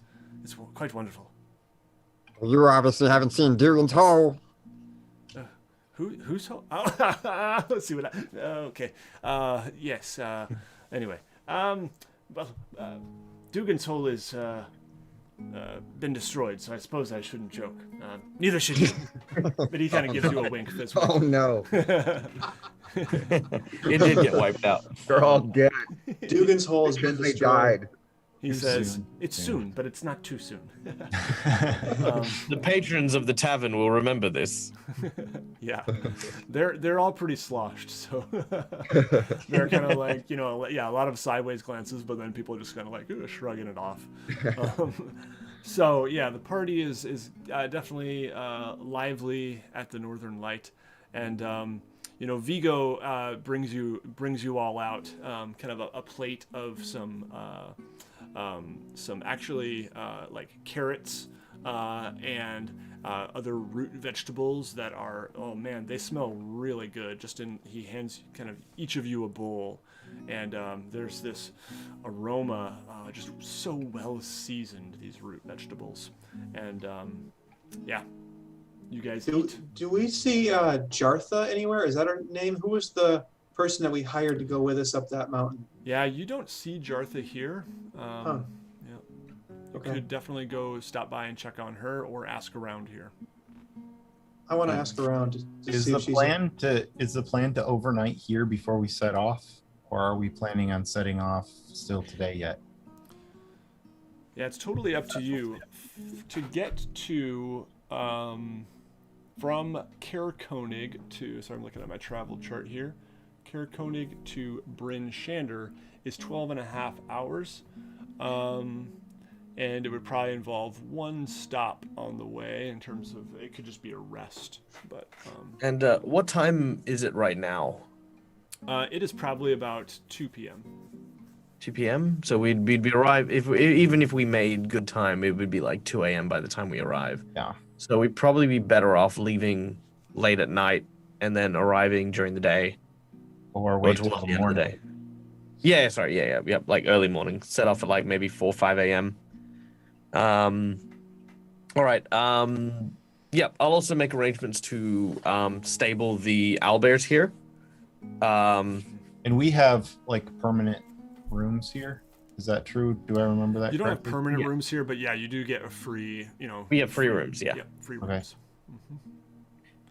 Are there I'll also free give my- rooms right now, being that there's refugees in town? You would probably have to all cram into one room with bunks or something like that, given the just full nature of that. And even that, they're probably going to have to like displace someone, but they gladly do so for you all. I'm gonna give my root vegetables to Fizwick because Okay. I don't need it. Yeah. Wait, I don't eat fruit. I don't eat vegetables. They taste great. But not for Nicos probably. All right. They're just missing something. The potatoes in there are just missing something. So anyway, the Grukvar, you had asked about Jartha. And as you begin asking around, it's actually Allie who says, "Oh dear. Yes.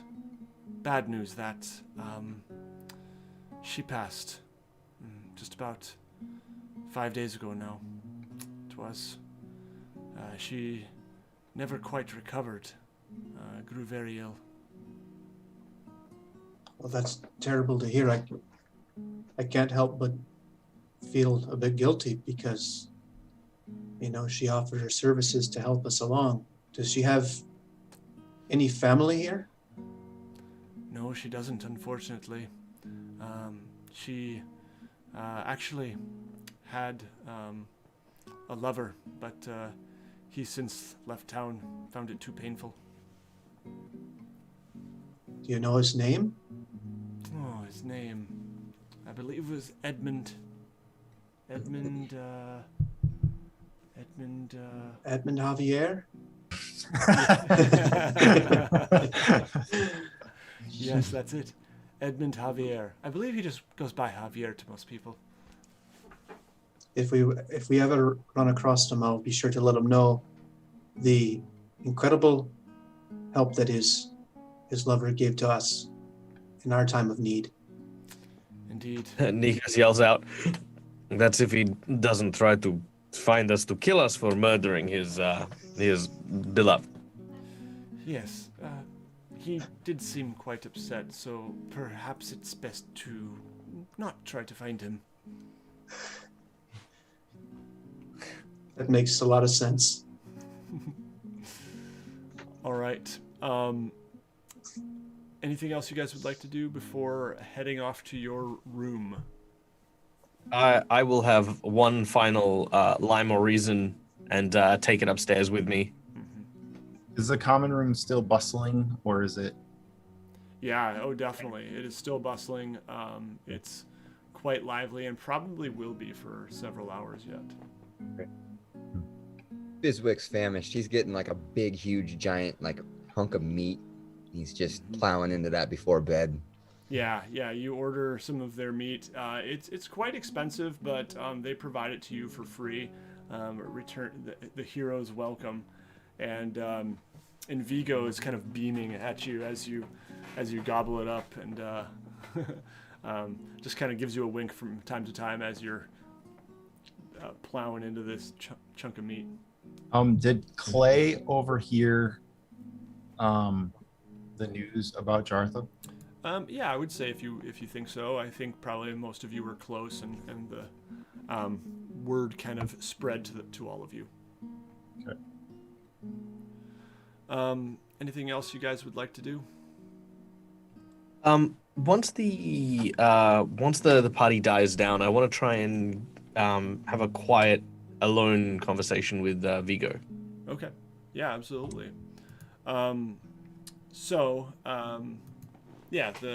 You managed to kind of maybe pull him aside at a quiet moment as maybe a couple people are leaving, and he seems to be slackening. The pace seems to be slackening a bit in terms of all the food and drink prep. Yes, what is it? Yes, well, fine work today. You definitely have made yourself comfortable and are truly a master of the kitchen. Oh, thank you. Yes, it is my joy. I wish to talk with you. Could you come for a walk? Perhaps leave the dishes for now. yes. He kind of talks to Corey and says, Corey, I'll be right back. She looks a little bit concerned, but says, okay, yes. So now, okay, so Nicos, you're going out. Fizwick and Grokvar, did you go up to the room yet? Sure. Sure. Okay. Yep. And what about you, Clay? We're room buddies. So if that's the case, I'm going to follow or wait for a few minutes after Nicos goes out, and I'm also going to go out and kind of just walk around to the back of the building and find a spot where nobody can see. Yep, absolutely. You managed to do so. And Nicos, you and Vigo step out into the cold and begin your walk. Yeah. So as we're just walking, it's just more just like doing a circuit around the block and stuff like that. Not trying to lure him away from everyone, just away from people that might overhear. And I'll say, now Vigo, we have done much to help each other. You, of course, working at the Northern Light, have done us a great service. And, of course, we have managed to take you out of the squalor and desolation of Caer-Konig and given you a new lease on your craft. Yes. There is something else I wish to discuss with you, something of a more personal matter. What would you say your thoughts are towards me, or at least someone of my standing? Well, Please, feel free to be candid. I am not about to fire one of the best chefs in Caer-Konig over a slight over personal grievance. No, I have no grievance. I have only goodwill towards you, Nicos, and, yes, of course, you've been nothing but a friend to me, and I'm thankful for it. You seem like you are wise and mostly caring. Thank you. This means a lot, and makes what is about to come a lot, easier. What is it? I am not, as you can probably tell, from Icewind Dale, nor am I someone who is, let's say, warmly welcomed everywhere that I go. A lot of effort has been gone. A lot of effort has gone into finding my place here, and even so, there are few who understand who I truly am, even among the heroes of Caer-Konig. Yes, you are mysterious. It is true. Well, there is something that I need, and something that only you may be able to provide for me. And with that, I'm going to remove my hood, and you can basically see the top of Nikos's head shaven and bald with tattoos of the Red Wizards, has now started to kind of warp almost into like a kind of a cone-shaped divot, as it were, out the back. His face, his eyes are now a lot more sunken than they were previously. And his jaw still kind of together has that kind of split straight down the middle, but instead of going down down his chin, it seems to almost go around the jaw and create a seam on his neck as well. As he looks at Vigo, he says, I am a creature of particular tastes. And as of recent, I have learned that these tastes are not as temporal as I would have liked them to have been. Vigo's face has gone like ashen white as he is just kind of staring at you wide-eyed. Yes, continue, explain. I am a wizard from the lands of Thay, and I have been absconded by villains who have corrupted my very being, my very essence.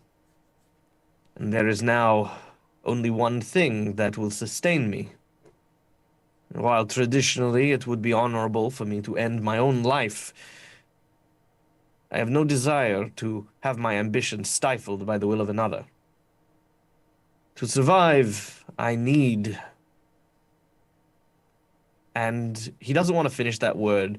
Instead, he hands over his bag that he keeps the brains in.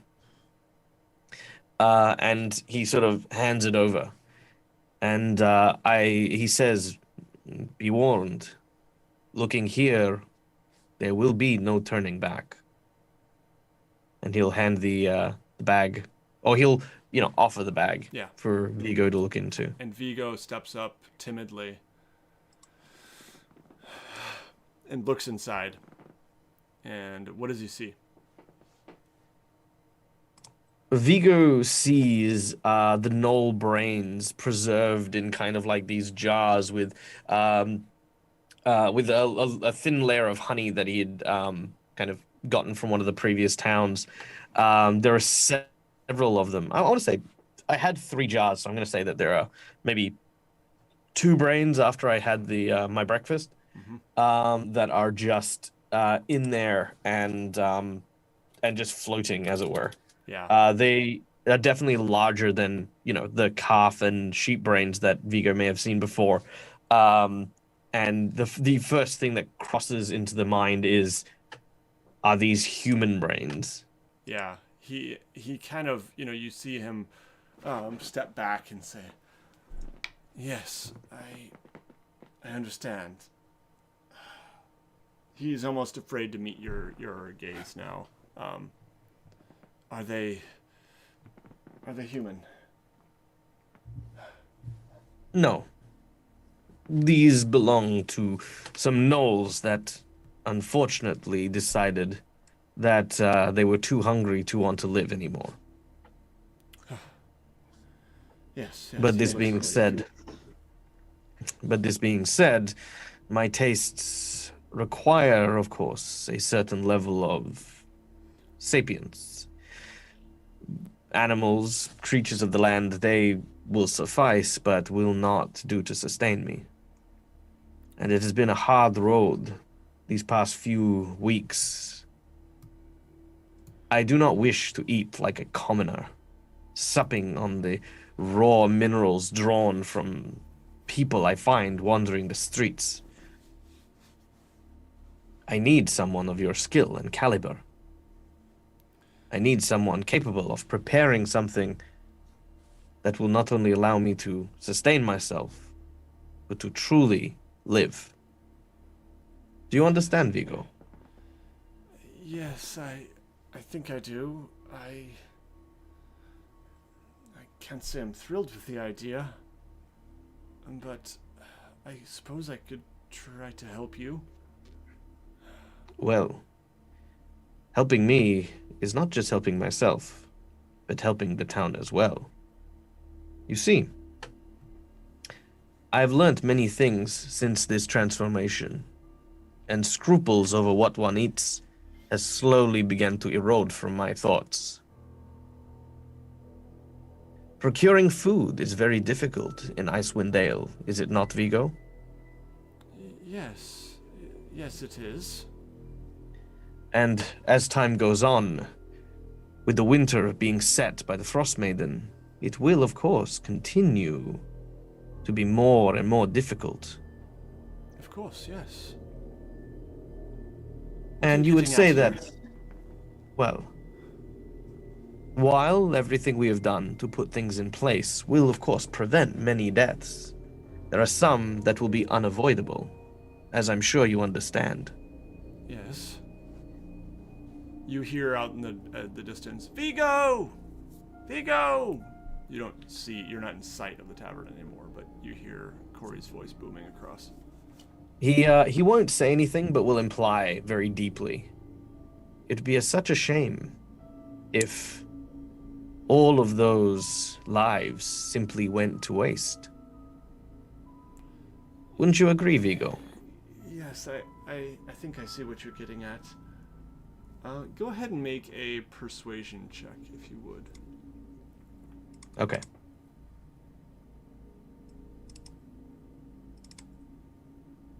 That is a 25. Okay. He says, I see what you're getting at. I'm not up to the task myself, but perhaps I could find someone, one of the big dumb oafs who helps move the firewood. I don't let him finish. I sort of grab onto his shoulder because I know how uncomfortable this is making him. And I say, that is good to hear. I'm glad that I could trust you, Vigo. I knew I saw potential in you when I first saw you. Yes, of course. He looks quite disturbed, but says, I'll see what I can do to preserve. It will be easy in the cold. Some of what you need. Thank you. And of course, what the town needs. Yes. And yeah, and I'll then sort of wave at Corey and just say, "Yes, we're coming. Sorry, I didn't mean to take him away for so long." And I'll start marching back towards the 9 minutes. thing. Yeah. And Vigo looks shaken and just Corey looks at you, Nicos, a little bit suspiciously, but says it quickly fades from her face, and she says, "Please, yes, come in." And naturally, I put all my stuff back on when I. As Nicos comes around the corner with Vigo, I come around the other corner of the building by myself. Nicos, do you have a fairly high perception?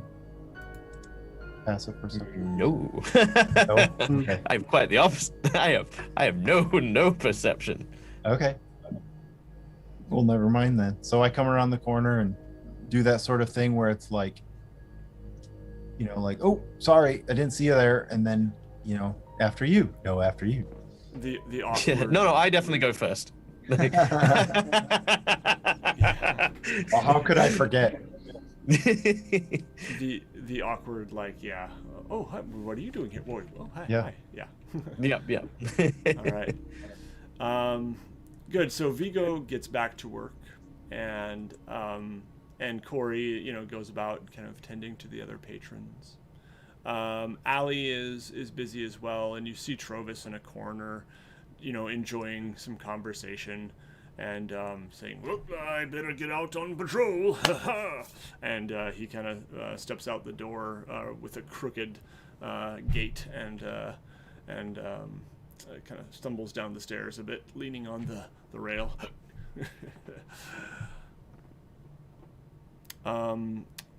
Nicos and Clay, do you both go up to your room? Yes. Okay. Yeah. So yeah, it's crowded, definitely. You even see people kind of, there's even a bedroll kind of at the end of the hallway, just out in the hallway where, someone seems to be getting a place ready. And you all find your room. It's definitely crowded, but there's, bunk beds in there for you to sleep in. And you pass the night undisturbed. The next morning, you all wake up, and the common room is already, there are already a few people kind of clunking around down there. And is there anything else you guys would like to do in Caer-Konig before departing? Oh, there isn't. No. Okay. Nope. Goddamn thing we want to do here. Okay. No, we're done. We're fucking done. Probably would go grab some of those roots and a mug of beer before we left. Absolutely. Little doggy bag. Here you go. Yeah. And Nicos, can you store this in your backpack for me? Sure. the wind outside is picking up. The snow is definitely falling, and it looks to be a bit, definitely stormy outside. Not a blizzard or anything like that, but it's a bit stormy. And you guys find your way back to the road, and make your way to Bryn Shander to meet with Velin Harpel, who will give you further instruction about finding an item of power in the Sea of Moving Ice. And that is where we will end the session this time. Thank you to everyone who joined us. Before we go, I want to give a shout out to our sponsor, Hero Forge, and make sure you check them out at heroforge.com. Awesome custom character creation tools for your miniatures, for your tokens that you see on screen here. You can even find our characters down in the video description. We were just talking about how we'd like to update those because characters have been changing. But if you want to check out like the actual Hero Forge and move them around in 3D and make their hair pink and things like that, go check it out. And you can just click on those links in the video description. Don't forget to check out Dead Aussie Gamer. Michael, what you got going on the channel? Let's see. So Wednesdays I have Hero Forge Legendary on my Twitch channel, where I actually make an audience-made Hero Forge mini, and then on Mondays, Wednesday nights, and Saturdays Australian time, I have my Patreon games, and then Sunday night we have Pathfinder 2nd Edition Rise of the Rune Lords, which is a lot of fun as well. So lots of stuff on my channel. So yeah, check it out on Twitch, and yeah, come join in a lot of the fun, because there's like tons of like audience participation stuff we do there. So nice. Yeah, very good. Speaking of audience participation, let us know if you have any name suggestions for the owlbears. I didn't see any, but if you guys did see any, bring them to my attention. I will go back and check the chat too, because often I don't have time to look at it during the game. Oh yeah, visit the WSD20 Discord. Patrick says there's voting on a map contest that is currently happening between our top 3 contestants. So go cast your vote over on the final contest maps channel on the WASD20 Discord. There is a link down in the video description, and Patrick just posted one too. So check that out. What's that? Is it Lance and Patrick that have not missed a game? Oh, I think man. it's like the most loyal Yeah. viewers, man. I think so. Yeah, there have been some of you who have been so loyal, and thank you. Jake's been to a lot of them as well. Yeah, Jake. And, how can I miss Jake? Yeah, I McKinley. mean, I said miss none though. Like, yeah, no, totally. these guys Patrick, have been here for the haul. Yeah, Patrick and Lance might be the only ones who've missed none. But there's also those lurkers who don't comment much. So to any of you, thank you for joining us. Make sure you check out Darksea Workshop as well. Support Will in his craftsmanship, pendants, earrings, but most importantly, glorious T20s with galaxies and worlds inside them. So yeah, definitely awesome stuff that Will's making over there. And I'm not sure when we'll be playing again. It might be 2 weeks from now. I have to check the calendar. I forgot to check that. It's summertime and things are crazy. I'm sorry we've been a little bit delayed. I also just want to apologize if like the quality is not, like, my microphone sucks, and I know that when I type things it's like super loud. So anyway, I'm hopefully going to get my computer fixed soon and get my regular stuff back. So thank you for your patience with that. All right, anything else you guys want to say before we head out? No. Have a good week, everybody. Jeff's kiss. Good stuff. All right. Thanks, everybody. I better find the stop button before we have the awkward pause. Oh, too late. It's already, I said it. It's already awkward. All right. Bye, everybody.